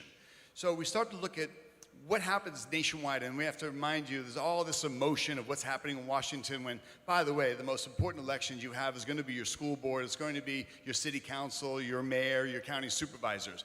But if you look outside that where the emotion is, I'm most concerned about the hundreds of billions of dollars we're spending for people that have come here illegally across the border. I'm concerned about inflation. I'm concerned about PG&E and the energy rates that are exorbitant and escalating. Which candidate is going to be pro-energy? Which candidate is going to be beneficial to our region? Which candidate's going to be pro-business? And that's a decision that has to be made, and I will make as I'm studying. There's a vacillation Time. between, because they talk, there's many.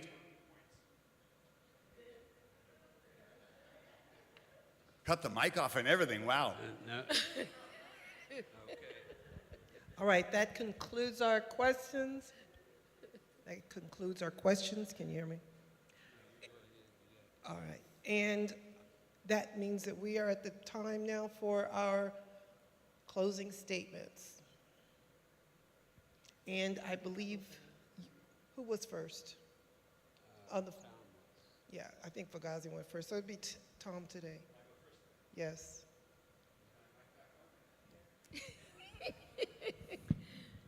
To you in the control panel, am I back live? Yes, you are. Okay, thank you.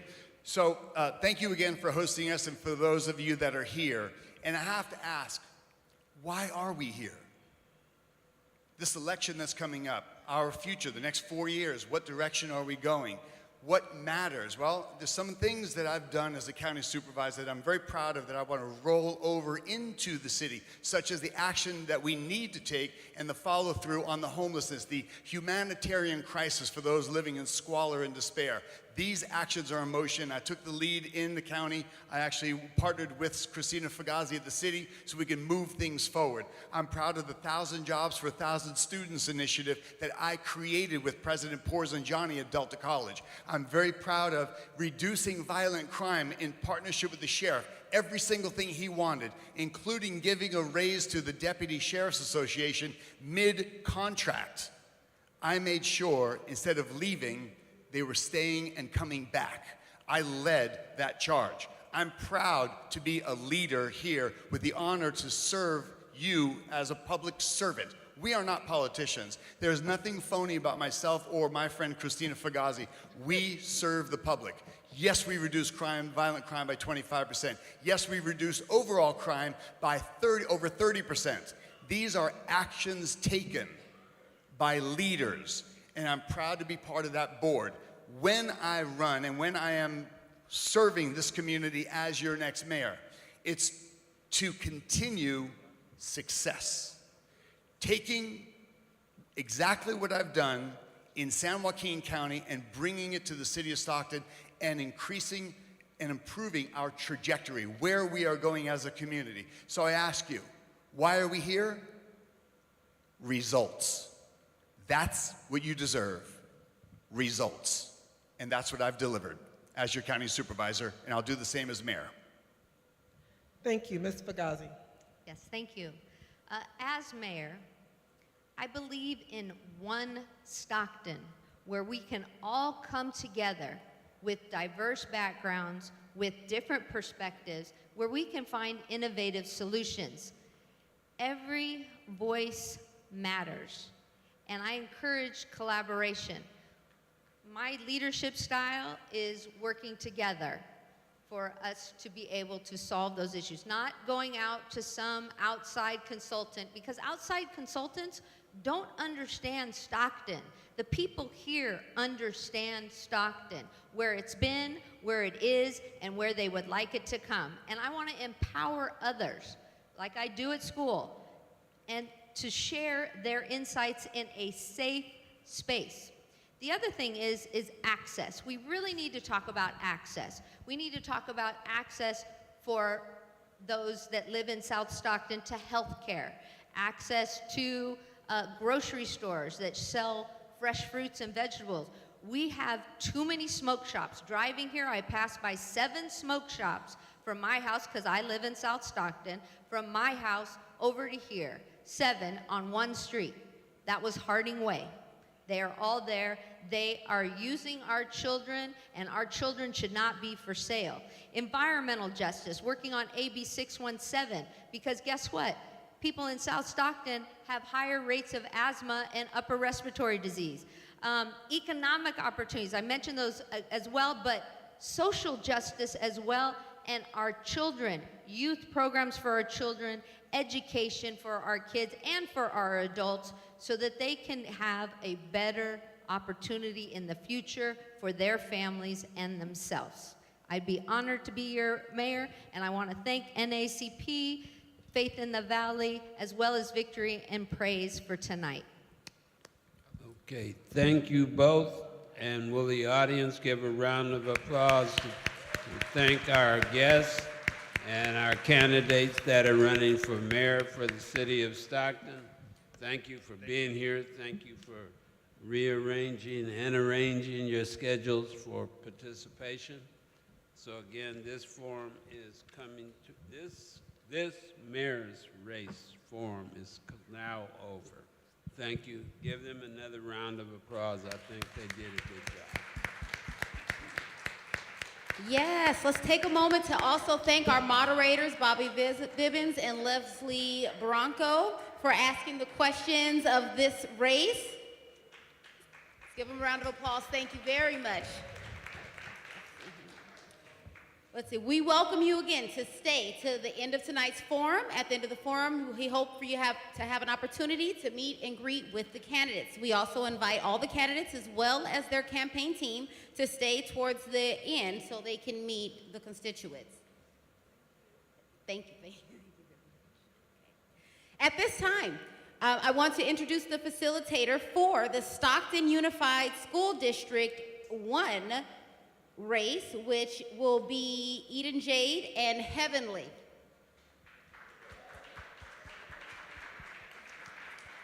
We have two candidates for this race, Isabella Perez and Anthony Warford.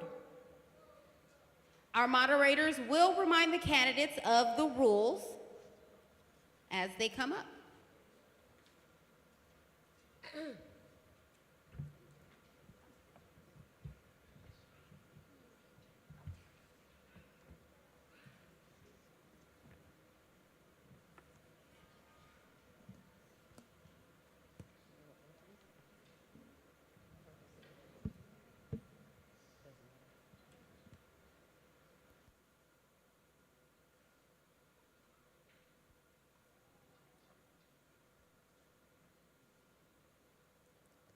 Is Anthony in the building? No. Okay. So Isabel, we get to have you this evening. Thank you. Go ahead. Good evening, everyone. My name is Eden Jade, and I am your youth representative with Victory and Praise Church. Tonight, I'm honored to serve as your moderator alongside my peer, Heavenly Green. I'm 15 years old. I'm 13. We're both excited to guide tonight's discussion. Before we begin, here are a few important announcements. Please refrain from bringing food or drinks into the sanctuary. Let's ensure that no foul language is used and that we maintain a respectful atmosphere throughout the event. Thank you. Each panelist will be asked the same set of questions, and you'll have 1 minute to provide an opening statement for each candidate. After, we will ask a set of questions, and each of you will have 2 minutes to answer. We will conclude with a 2-minute closing statement. You'll notice a clock on the screen to help manage your time. As moderators, we will call on each member when it's your turn to respond. We will first begin with opening statements. You have 1 minute. Amen. Test? Okay. I'm running for SUSD Board of Trustees for Area 1 because I want to ensure that all students, especially those facing difficult circumstances, have the support and positive environment they need to be successful. As a former foster youth and someone who has overcome significant obstacles, I understand firsthand the struggles many of our students face. I'm committed to creating equitable opportunities for every student, advocating for policies that support their well-being.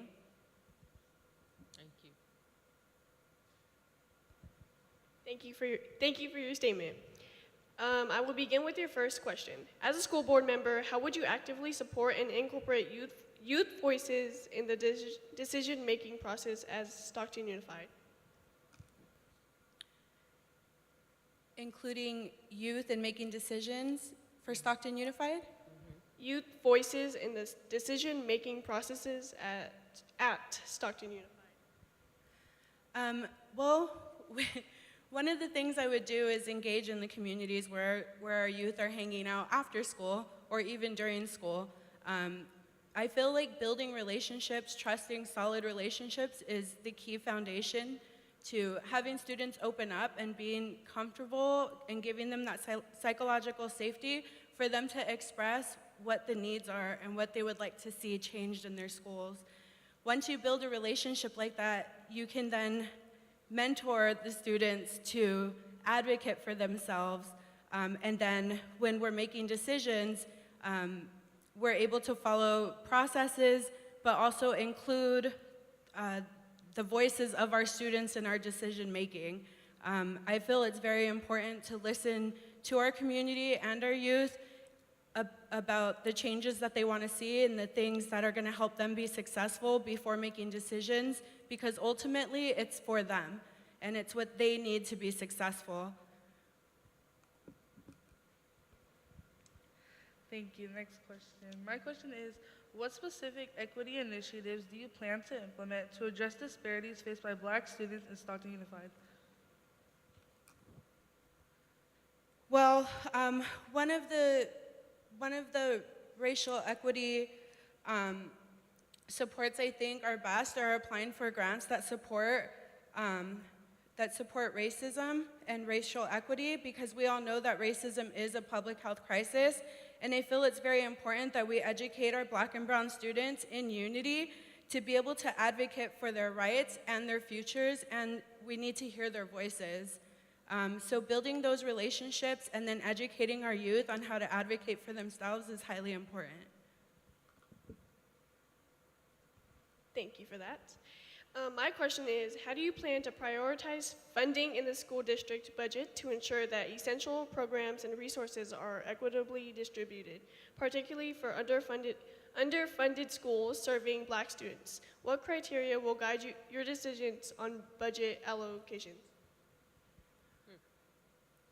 I am not very seasoned with the school budget thus far, not very experienced in that area yet. However, I am willing to put in the hours and the time to understand the budget and see what we can do to support our students with the funds that are needed to give them what they need in their education to be successful.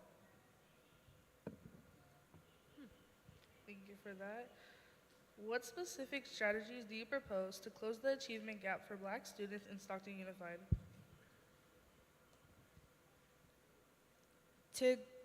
Can you repeat that? I'm sorry, hon. What specific strategies do you propose to close the achievement gap for Black students in Stockton Unified?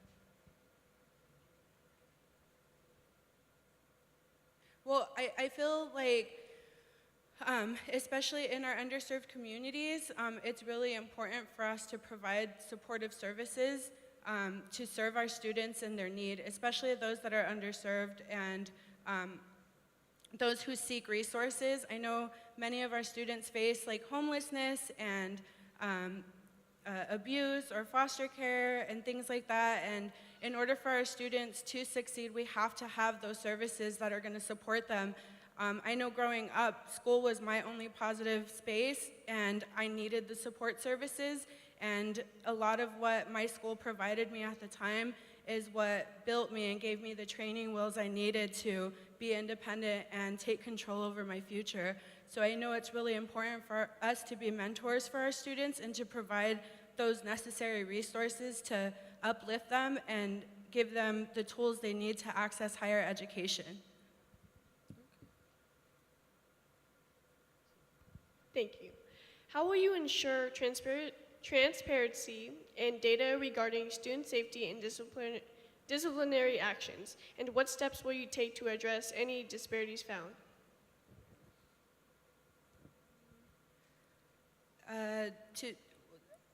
I'm a very transparent person overall, and if the information is there and available for me, I'm willing to share it with any communities or students and parents that are willing to listen. I'd be willing to come to schools and share information or meet with students individually or in group sessions to be transparent about the disciplinary or budgeting or whatever is going on. I feel that we shouldn't be keeping information from those that we're serving, and the best way to build relationships is to be honest and be transparent and work through the issues together for a successful outcome.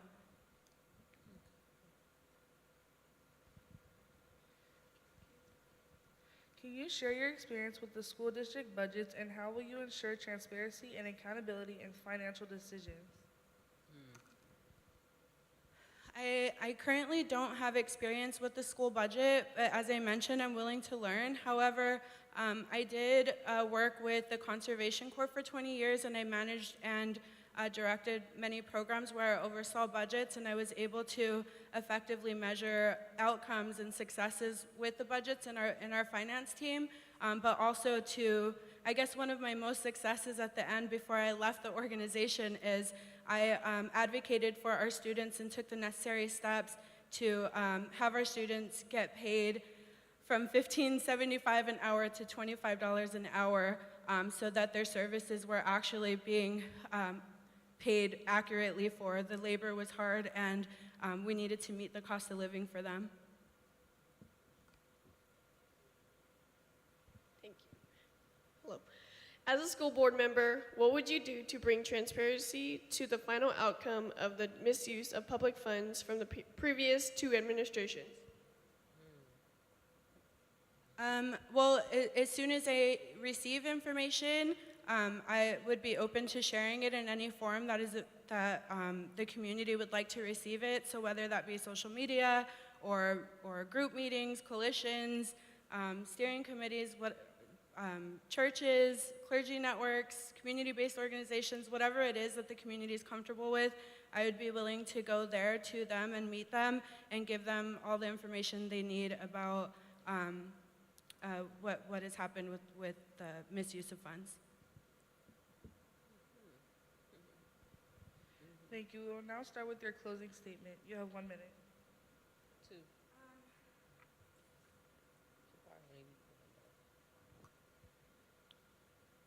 Well, I guess my closing statement would be that despite my tremendous challenges in my life, I found the strength to rebuild my future and move forward to be a successful community member in advocacy. And I feel that with my story and my experience as an underserved student of foster youth and someone that's overcame significant obstacles, I can not only be a mentor, but also a role model for many students facing challenges. My ultimate goal is to do the right thing, and I'm extremely passionate as I've dedicated my entire life to community.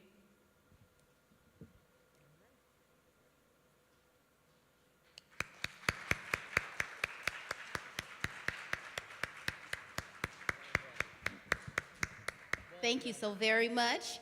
Everyone, let's go ahead and give a round of applause for our candidates for Stockton Unified School District 1. We thank you very much, Isabel, thank you. And we thank Heavenly and Eden Jane for asking the questions of this panel. Thank you. We welcome you to stay to the end of tonight's forum. At the end, you'll have an opportunity to meet with the candidates. We invite the candidates and the members of their campaign team to stay afterwards for the meet and greet period. So at this moment, I would like to introduce the facilitator for the Stockton Unified School District 4 race. It's Aaliyah Hunter and Joshua Collins. Aaliyah is with the Alpha Kappa Alpha Sorority, Inc. in Stockton. We have, yes, please. We have 5 candidates for this race. Present today, we have Gwendolyn Daly, Thaddeus Smith III, Shauna Price, and then also invited were Doug Vale and Stephanie Alfaro. So please, we'll welcome the candidates that are here today. Our moderators of this race will remind the candidates of the rules as they come up.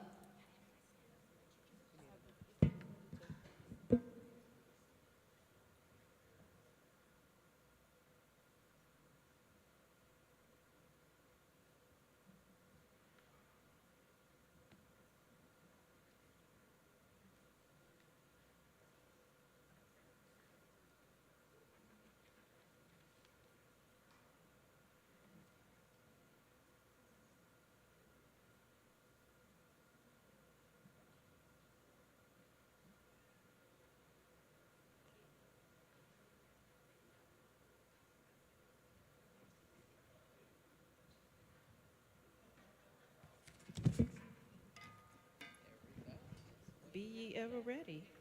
All right. Good evening. My name is Leah Hunter. I am a member of Alpha Kappa Alpha Sorority Incorporated, the Mu Zeta Omega chapter here in Stockton, California. And if I could take a brief moment of privilege, can I ask my sorority members to please stand if you are here in the building? Thank you so much for supporting. We do a lot of community work, and it is a privilege to be here this evening. Good evening. Excuse me. Good evening. My name is Joshua. I'm another moderator. Just before we start, I do want to remind some house rules. Please refrain from bringing food or drinks inside the sanctuary. Just respect, the property of God's house. And then also make sure that we do not use foul language and we maintain a respectful atmosphere while we talk to each other. Thank you, Joshua. And we will remind the candidates that you will have 1 minute each for your opening statement. We will have 4 questions in which they will be 2 minutes each for you to answer, and that you will have a closing statement of 2 minutes. And just to remind you that the use of electronic devices or any AI assistance is not allowed while you are giving your answers. All right? With that, we will start with our first question. Oh, I'm sorry, with your opening, I look up. They've told me to stand in these heels, forgive me. We'll start with the opening statement, and we'll start from our right to left. So, Mr. Smith, if you could please start with your opening statement. So before my time starts, I just want to say thank you to Faith in the Valley, VIP, and the NAACP for this opportunity. My name is Thaddeus Smith III, and I am a proud product of Stockton Unified School District. As an inaugural K-8 student of Commodore, a graduate of Edison, and former chairman of the African American Black Parent Advisory Committee for Stockton Unified School District, I've had the privilege to experience firsthand the impact of quality education and the need of cultural diversity. My career spans creative industries, technology, and also community advocacy. But as many of you in here know, my greatest inspiration is my daughter, McKenna, who is currently a student at Commodore Stockton Skill School in the 4th grade. I'm running because I want to restore accountability and trust, inspire parental engagement, affirm cultural diversity, adopt cultural responses, and Thank you very much, Mr. Smith. Next, our next opening statement. Yep. But it, try it now. Make sure it's on.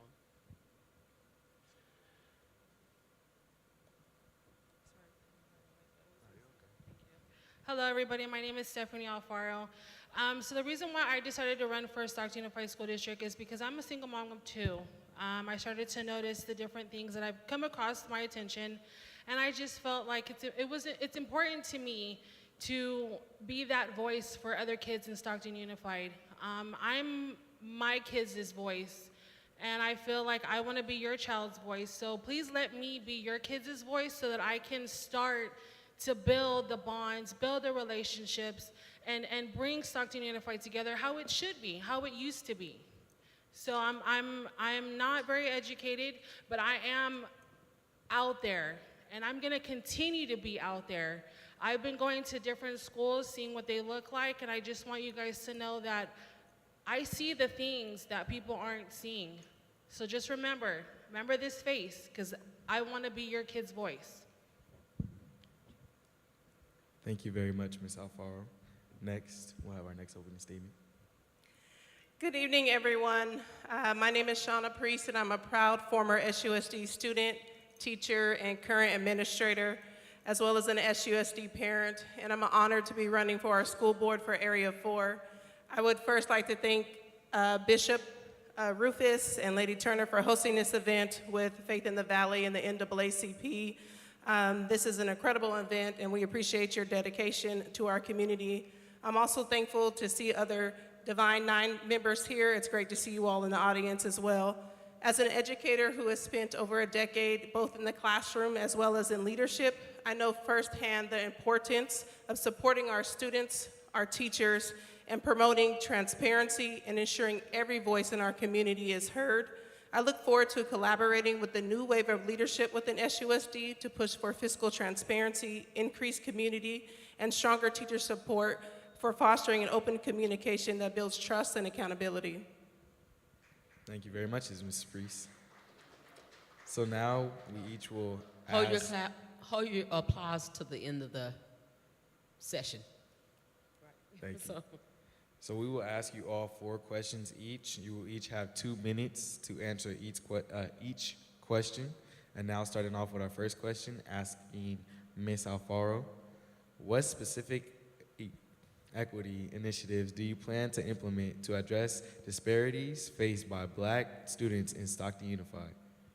Can you repeat that question for me one more time? What specific What specific equity initiatives do you plan to implement to address disparities faced by Black students in Stockton Unified? Well, being a multicultural Black woman myself, I think that each child, we have to look at how is it that we can get them back into the school? Because not every kid, as I mentioned before, not every kid learns the same. Not every kid is gonna wanna go back to the school. So what are we gonna do to bring that kid back? Are we gonna bring them back with after-school programs? Are we gonna bring them back for the education? Now, what about the schools? How do the schools look like? So I think that where they live, how they were raised, it all plays a factor of the child. We want to make sure that the child is loved. We want to make sure that the child knows that we're here to support so that we can bring him or her back into the school to let them know that they are important and that their education is just as important if it not be an African American student. Because being a Stockton Unified School kid, when I was a kid, it was hard. I think that letting them know that they're more supportive, not just at home, but at school as well. So continuing the support, continue the consistency. That's what I want to bring back to the child. Thank you. Ms. Priest, would you like us to repeat the question? What specific equity initiatives do you plan to implement to address disparities faced by Black students in Stockton Unified? So first, I would like to continue the work that SUSD and the leadership has started with our Black Students Thrive program. This program has been designed to help close the achievement gap and support our students holistically, as well as incorporate culturally responsive teaching, being able to train our teachers and our educators to incorporate Black history, Black culture, and Black perspectives into our curriculum. Next, we will need to work on our mentoring and our support networks by pairing Black students with mentors who have experienced similar experiences as they have, as well as who can guide them academically and personally, would also help build up our students and promote positive relationships and resilience and self-confidence, as well as our academic enrichment opportunities, whether that's tutoring, advanced coursework, pathways for college or career readiness, ensuring that our Black students have equitable opportunities and access to academic programs and resources. Thank you very much. Mr. Smith, would you like me to repeat the question? Yes, just one, if you could speak a little louder, because I couldn't hear you all the way over here that well, if you don't mind. Is this better? Yes. Okay. What specific equity initiatives do you plan to implement to address disparities faced by Black students in Stockton Unified? So one of the specific initiatives that I've already helped put in place is the Black Student Achievement Plan. As I've mentioned, I am the former chairman of the African American Black Parent Advisory Committee for SUSD, and that was one of the main things that we spearheaded for the district that got close to $5 million in allocated funding for the first time ever specifically for Black students in this district. The Black Students Thrive Committee is the steering committee for that initiative that we put in place, and we hope, and I hope, once we get in there, we can kind of formalize that much better to ensure that that money is put to use in the manner that it's supposed to. It's been 1.5 years and it hasn't happened yet. I was one of the first people to do this, so I was actually at the town hall this past, 2 or 3 weeks ago, pushing the superintendent to really get this going because we've been waiting for 1.5 years, and we've seen nothing. We've seen nothing happen. The money is just sitting, and sitting. So that's going to be one of the main things that I want to push because it embodies all of these activities and action items that cover the equity for African American students. Also, transparency. Another thing that we put in place was the data dashboard on the Stockton Unified School District, which lets people see where the equity gaps are. Now we don't have to just get someone's secondhand knowledge. This person says this person says that. You can go out and see for yourself the true equity gaps that need to be addressed, come to our school board meetings and talk about them. So those are some of the main things. Also, professional development I would like to work on to try and ensure that teachers really learn how to address these things who might not understand the cultural responsiveness for our people, the Black people.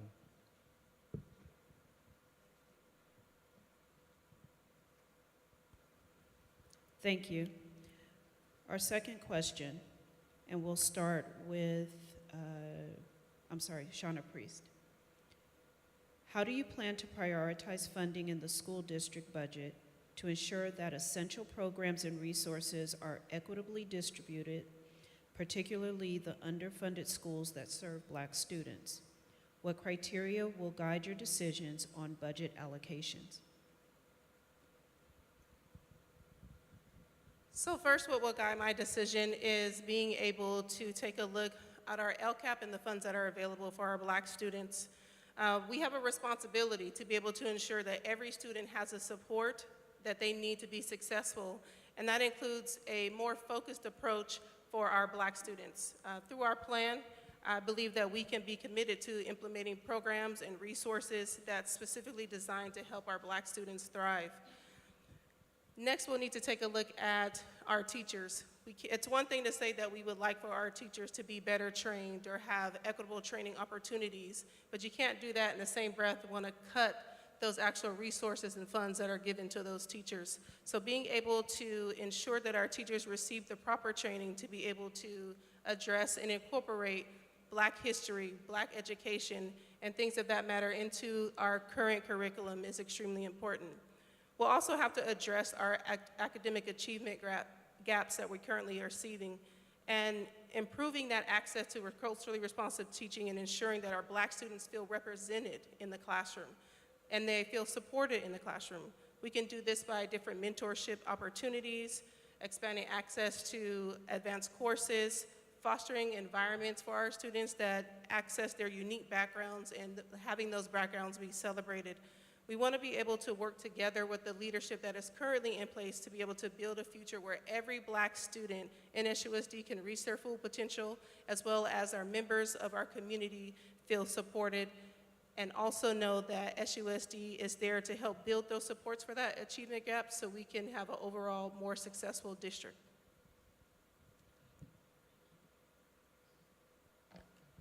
Thank you. Mr. Smith, same question. Do you need me to repeat it? All right. How do you plan to prioritize funding in the school district budget to ensure that essential programs and resources are equitably distributed, particularly for underfunded schools that serve Black students? What criteria will guide your decisions on budget allocations? So once again, we've already put in place, as the chairman of the African American Black Parent Advisory Committee, action items in the LCAP, which is the Local Control Accountability Plan, for close to $5 million, which specifically is in detail and spells out exactly what should be happening. So I guess my way to answer that question is just ensure accountability happens the way that we already have it mapped out. The work has already been done. So, you know, it sounds good in theory, but in practice, we've done the work. It just needs to be pushed forward. Everything that wasn't there before, that needed to be mapped out, and it's taken years to get this together. We've all put in the hard work behind the scenes, and it's just time to make sure accountability is in place in order for everyone on this hierarchy to do their job the right way. As far as professional development, I just want to touch on that for a minute. Please, I'm going to be honest with you. First off, I'm not an educator, and that doesn't qualify you for a school board. What qualifies you for a school board is being committed to your community through your service, servitude. We want to have a diverse school board because that's what makes you stronger. You have representation and different perspectives across the board. So with that being said, I'm not against education at all because it's a very important, or educators at all, because it's a very important perspective to have on the school board, but we need to also represent everyone else. We have classified workers, we have labor workers, we have parents, we have students. That representation and training needs to go across the board because it helps the whole. It's not about this group, that group, this group. It's about us collectively working together.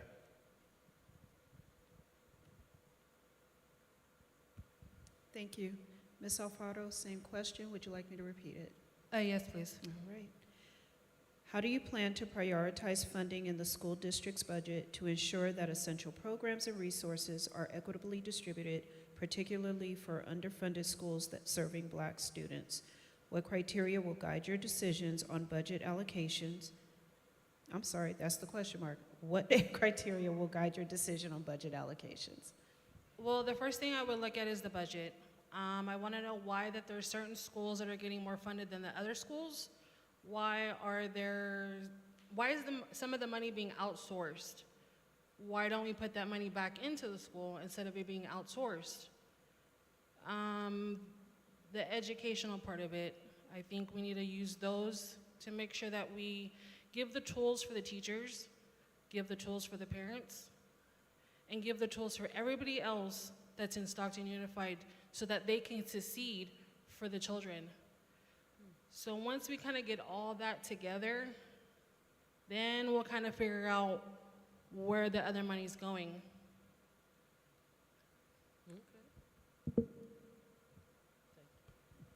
Thank you. We'll now move on to our third question.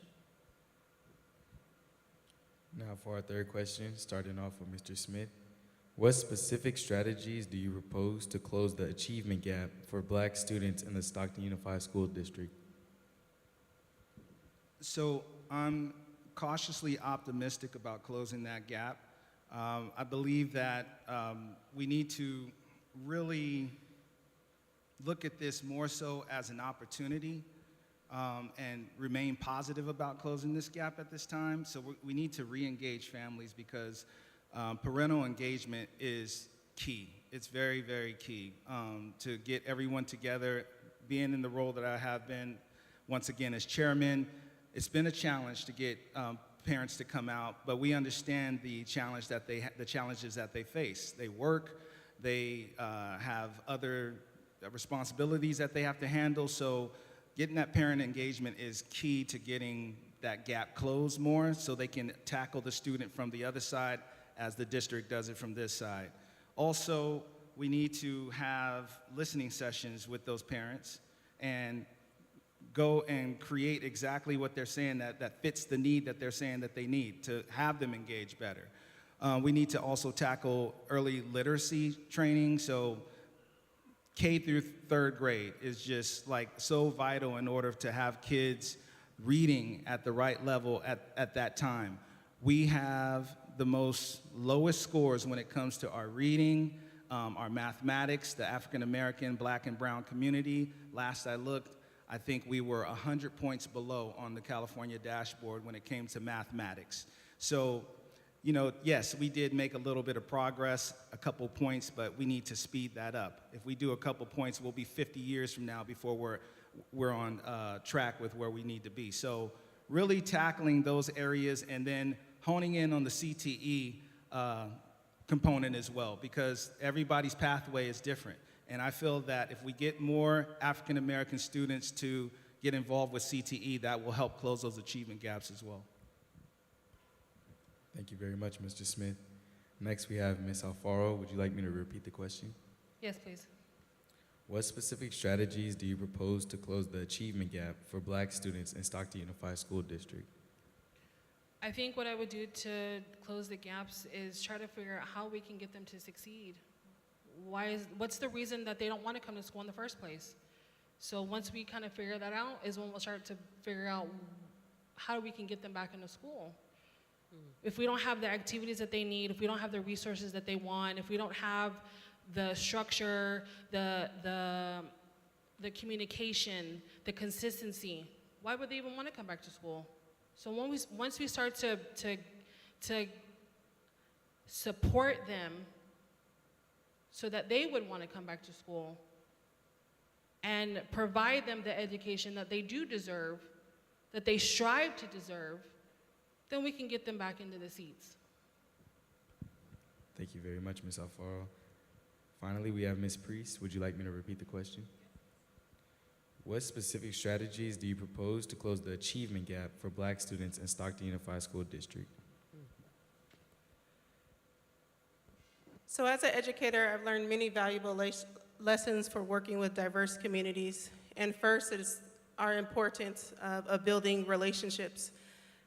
Having a strong relationship is the foundation of learning and growth. And in order to do that with our students, our staff, our community, our parents, we will have to take a look at what is currently occurring and do our students, our parents, our community feel valued and understood.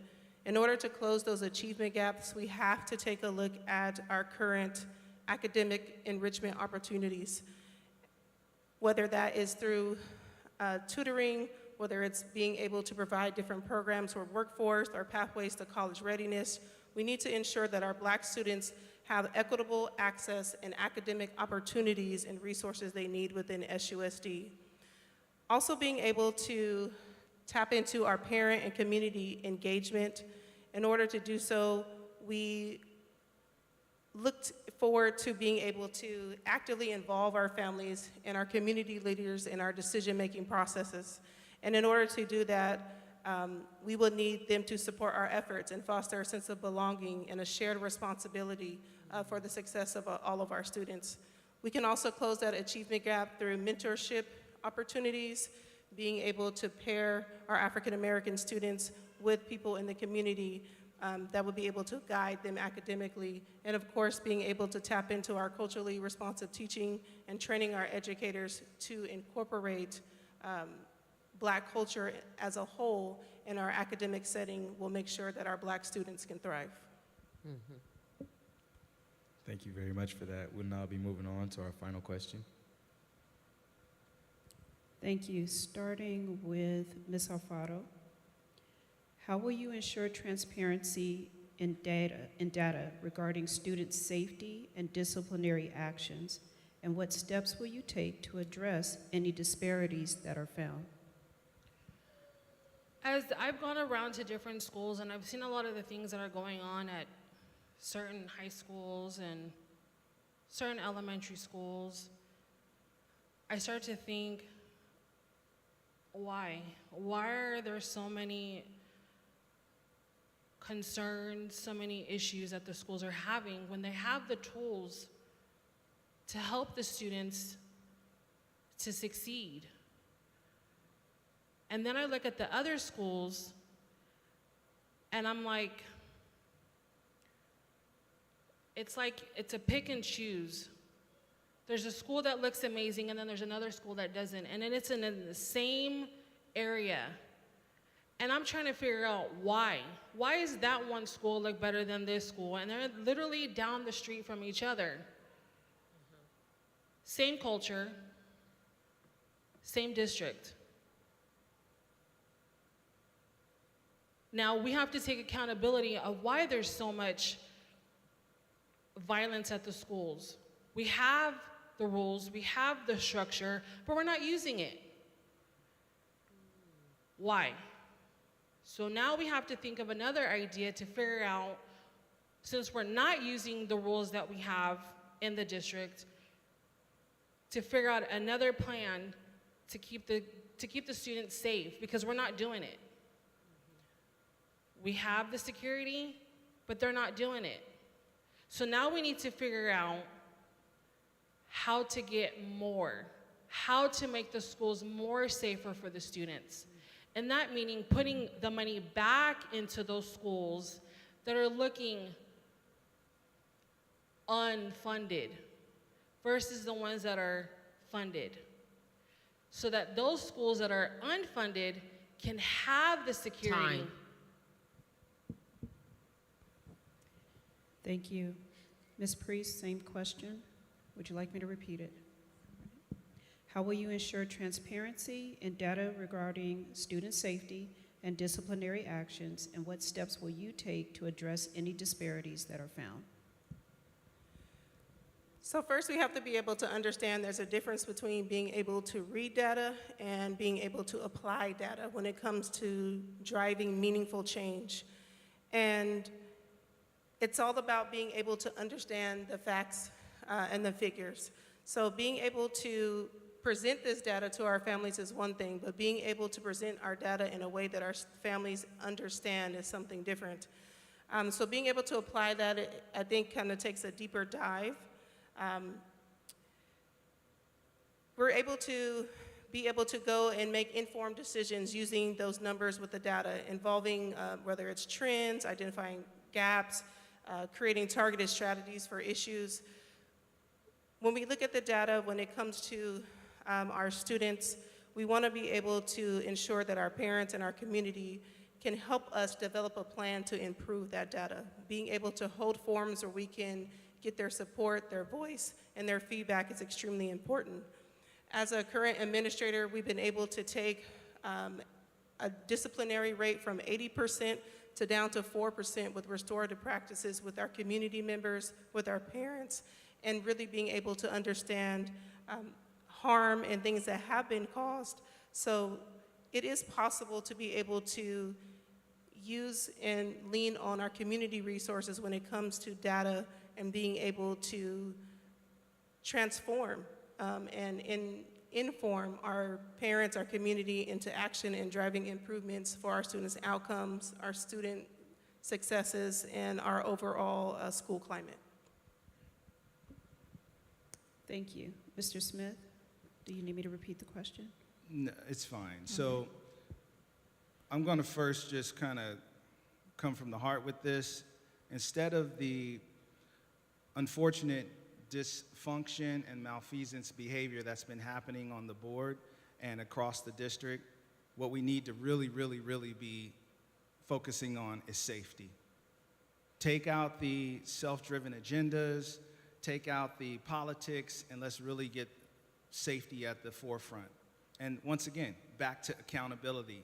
I have a track record of holding departments within the district responsible and accountable for what they should be following up for as chairman of ABPAC. I just went to the SUSD event at the ballpark here where they showed a movie which was done very nicely. And by chance, I sat by the grandmother of the victim at Stag, and this isn't to call out Stag in any shape, form, or fashion, but just to let you know how my story is, that was stabbed by a transient that came onto campus. I wish you could have heard her story. I wish I had an answer to give her for a better solution to where that won't happen again. But I didn't. And it doesn't seem like none of us have that answer. Accountability, accountability, accountability. It's time for accountability. Stop with the childish behaviors that are happening from the top to the bottom. Make people feel trust again. Let people be able to speak and tell their truth without feeling retaliation is going to be coming back towards them, so we can get our city back to where it needs to be, our district back to where it needs to be, and have our students safe. Thank you very much, Mr. Smith. We now will finish off with our closing statements, starting off with Mrs. Priest. You have 2 minutes. When deciding to vote for who to vote for in this election, I encourage you to take a look at the implementation of our candidates' work, as well as their collaboration track record. Ask yourself if their initiatives they've created are still in existence and were they beneficial. Are they a true leader who understands that you don't need accolades, but understands that who you are serving and why respect and a unified vision for success is important? Are they actually a parent of an SUSD student? Will they allow their children to go to an SUSD school? You want to vote for the person who isn't just telling you what you want to hear, but the person who is putting in the work from the ground up. Someone who knows what it's like to be in the classroom, to actually teach a student how to read, to lead a school, and to build a meaningful relationship with parents and the community. A leader who not only knows how to look at data, but understands how to internalize it, how to create a professional learning community and communicate that data with the community and use it to make meaningful change. Someone who understands the importance of fiscal transparency and community input, someone who understands how important it is to have teacher support and be able to provide our educators with the resources they need to be successful. Someone who knows how to promote open communication and understands that open communication is vital in building trust and success. Someone who understands that you cannot have a top-down approach to education. We need to understand that roses don't grow from the clouds, they grow from concrete. It is the kind of person, this person, you should believe represents you on the school board. I look forward to definitely earning your support and your vote, and I hope together that we can cultivate an environment where all of our students can thrive. Thank you. Thank you very much, Mrs. Priest. Next, Mr. Smith. As I close, I want to emphasize that we are at a critical juncture here in our school district. As you've heard tonight, we're facing dilemmas with literacy challenges, declining enrollment, the better need to serve our student body. The dysfunction on the board has hindered real progress for our district, unfortunately. I'm committed to changing that. And the way I'm committed is by holding leadership accountable.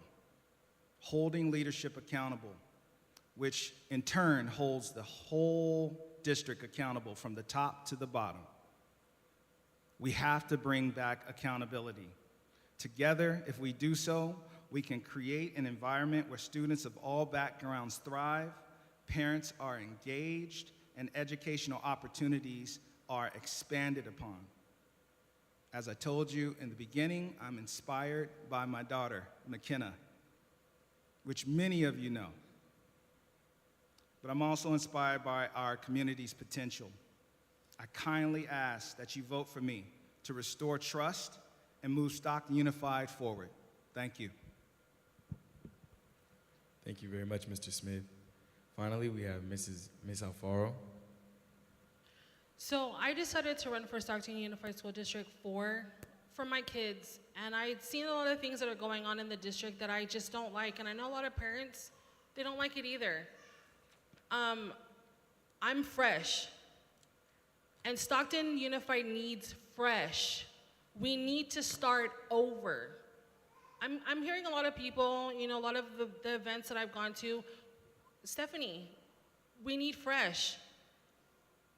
We don't need someone who's already in the district. We need someone outside the district who can bring fresh ideas. I'm not very well educated, but I have my voice.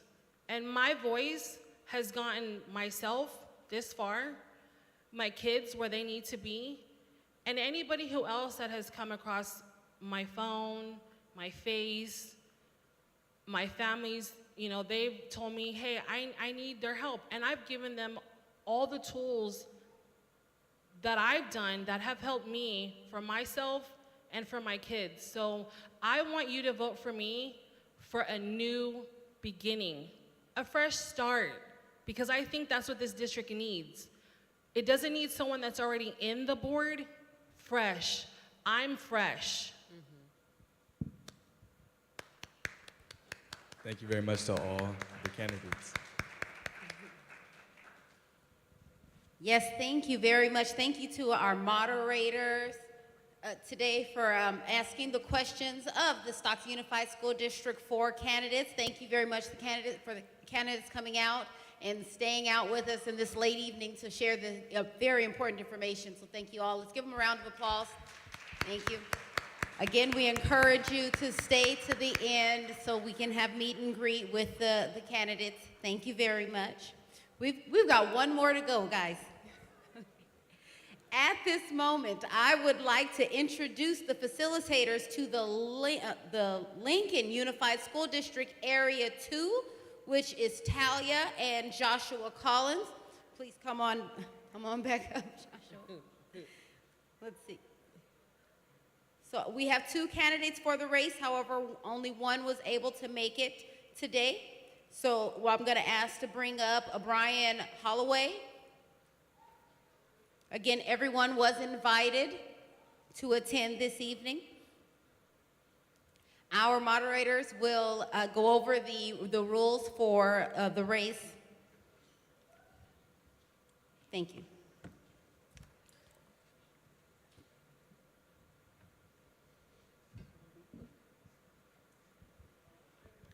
Good evening, everyone. Again, my name is Joshua. I am the youth representative with Victory and Praise Church. Tonight, I am honored to serve you as your moderator, yes, alongside my peer Talia. We're both excited to guide tonight's discussion. Also, just a few important announcements. Please refrain from bringing food or any drinks inside the sanctuary unless it's a bottle cap, then it is allowed. Let's also ensure to not use any foul language and that we would just have a respectful atmosphere throughout the event. Each candidate will be asked the same set of questions, and you will have 1 minute to provide an opening statement for each candidate. Afterward, we will ask a set of questions, and each of you will have 2 minutes to answer. We will conclude with the 2-minute closing statement. The clock on the screen will help you manage your time. Very good, girl. Now I will present the first question. What specific initiatives or platforms? Opening statement, please. Oh, opening statement. I apologize. What is your opening statement? Oh, thank you. First of all, I'd like to thank Victory and Praise, NAACP, and Faith in the Valley for hosting this event, and acknowledge the important role that our churches play in building strong personal foundations and connecting our communities. I'd also like to thank everyone who's present here for sticking this out and who's watching on the feed to educate yourself about your choices for this upcoming election. It's a really important part of the democratic process that you vote in an informed way, so I appreciate that. Nelson Mandela said that education is the most powerful weapon you can use to change the world. I wholeheartedly agree, and I'm committed to helping Lincoln Unified realize this vision. As a parent who sent all 3 of my children to the Lincoln schools, I recognize Lincoln's tremendous value to our community. I support our dedicated staff, teachers, administrators, and believe we must maintain progress and excellence through effective stewardship of the school. I'm a 25-year attorney. I have a lot of experience. Nope. Thank you very much for your opening statement. Now we will present you with the first question. What specific initiatives or platforms would you implement to ensure that students can express their opinions and influence policies?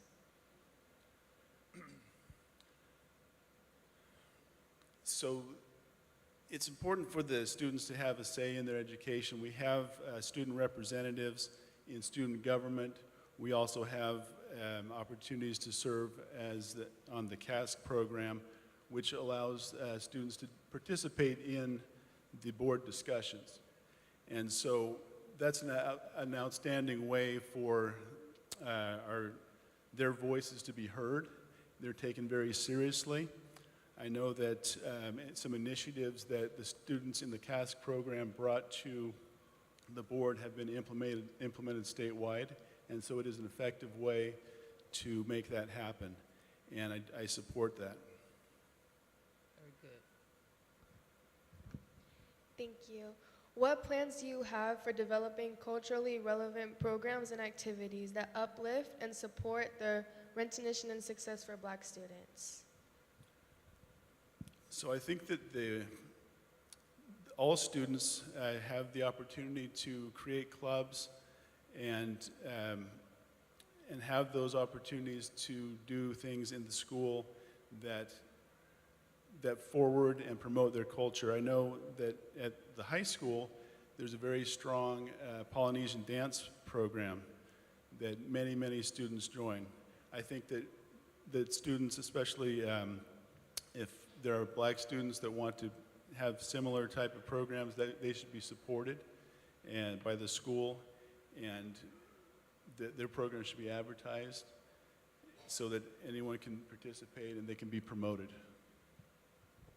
Thank you very much. How do you envision partnering with local organizations to enhance equity and support resources for black students and families in the district?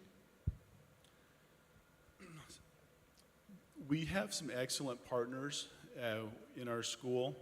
I've met with several individuals who work hand in hand and hands-on with our students in helping them get careers in the trades, in hospitality, in other things where they can get direct experience during the school to go straight into a good paying job. And critical, as you said, to that is recruiting all students, but especially African American students, to participate in these programs. It's essentially getting you on a pathway to a full apprenticeship and working while you're getting the training so that you can support yourself and then end up with an excellent career.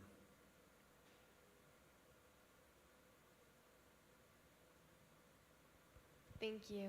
How will you implement and expand restorative and transformative practices in our schools to foster a positive and inclusive environment? I know that Lincoln is implementing a program. They've taken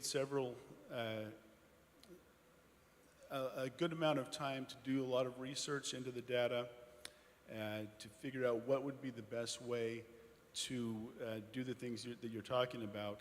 And this year they have incorporated some of these efforts into the ELA programs. They are working on aligning the curriculum into these things that we're discussing, and also looking to hire and keep on staff teachers and educators who look like these students and can relate to their challenges and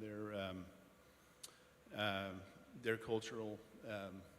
cultures. Thank you very much. And now we would ask you for your closing statement.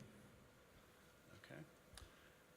So Lincoln schools have been a shining star in Stockton with quality education, excellent teachers, and outstanding parental support. We do have good policies in place for diversity, equity, and inclusion. And in my experience, I've noticed that each student seems to be treated as an individual and not as a member of a certain group.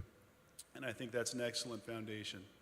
I believe that quality public schools are critical to the economic and civic success of our communities. It all starts here at the schools. That's where we learn how to live with, work with, and get along with people who may be from totally different backgrounds and have different values, but we are able to perform together and work together for the betterment of our community. I have the skills and experience, but most importantly, the passion to maintain and improve Lincoln and make it a better place for every single student from every background. And I would promise to read every single document, answer every email, and listen to every stakeholder to find the best way forward for our students and our community. Thank you. Thank you very much.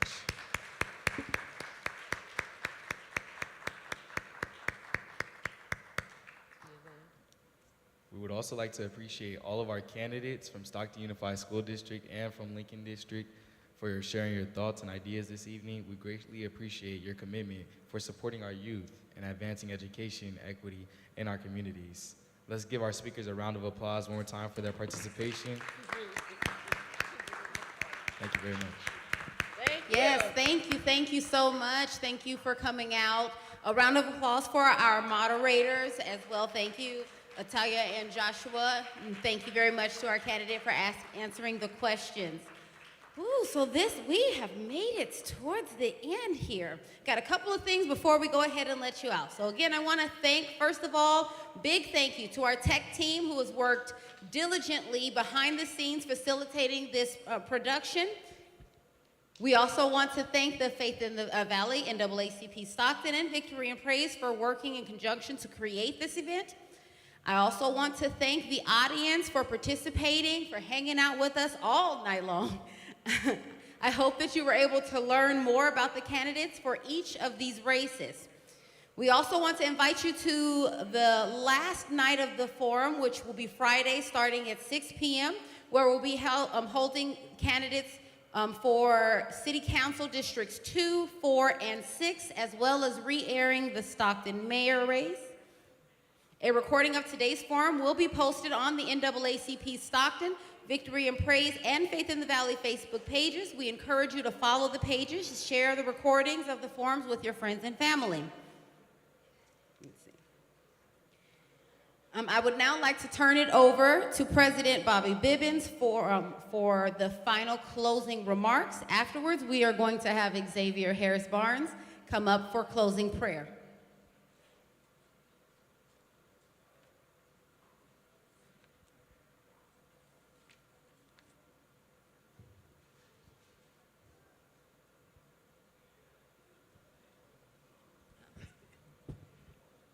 We'd like to thank everybody for staying here, for being here, for sharing, for learning, so that we can have quality individuals elected in our community to serve the community and not to serve themselves.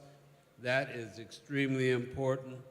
We will be back here on Friday night to wrap up the councilmatic races. And we will have a similar format as we had tonight. Again, thank you all for coming, learning, and please share this information with your friends and your family so that they will be able to vote. We have some informational materials in the back that you can pick up that will help you with some of the initiatives that are on the ballot and some of the changes that are happening. So we want to thank you. Thank you. Thank you. Have a blessed evening, and now we'll have our closing prayer. Again, you can look at this again. In case you thought you heard something that you didn't hear, you can go back and check it. And if you don't know how to do that, check with your grandchildren or your neighbor's children or cousins or somebody. Just get with one of them kids. They know how to do all this stuff. Mm-hmm.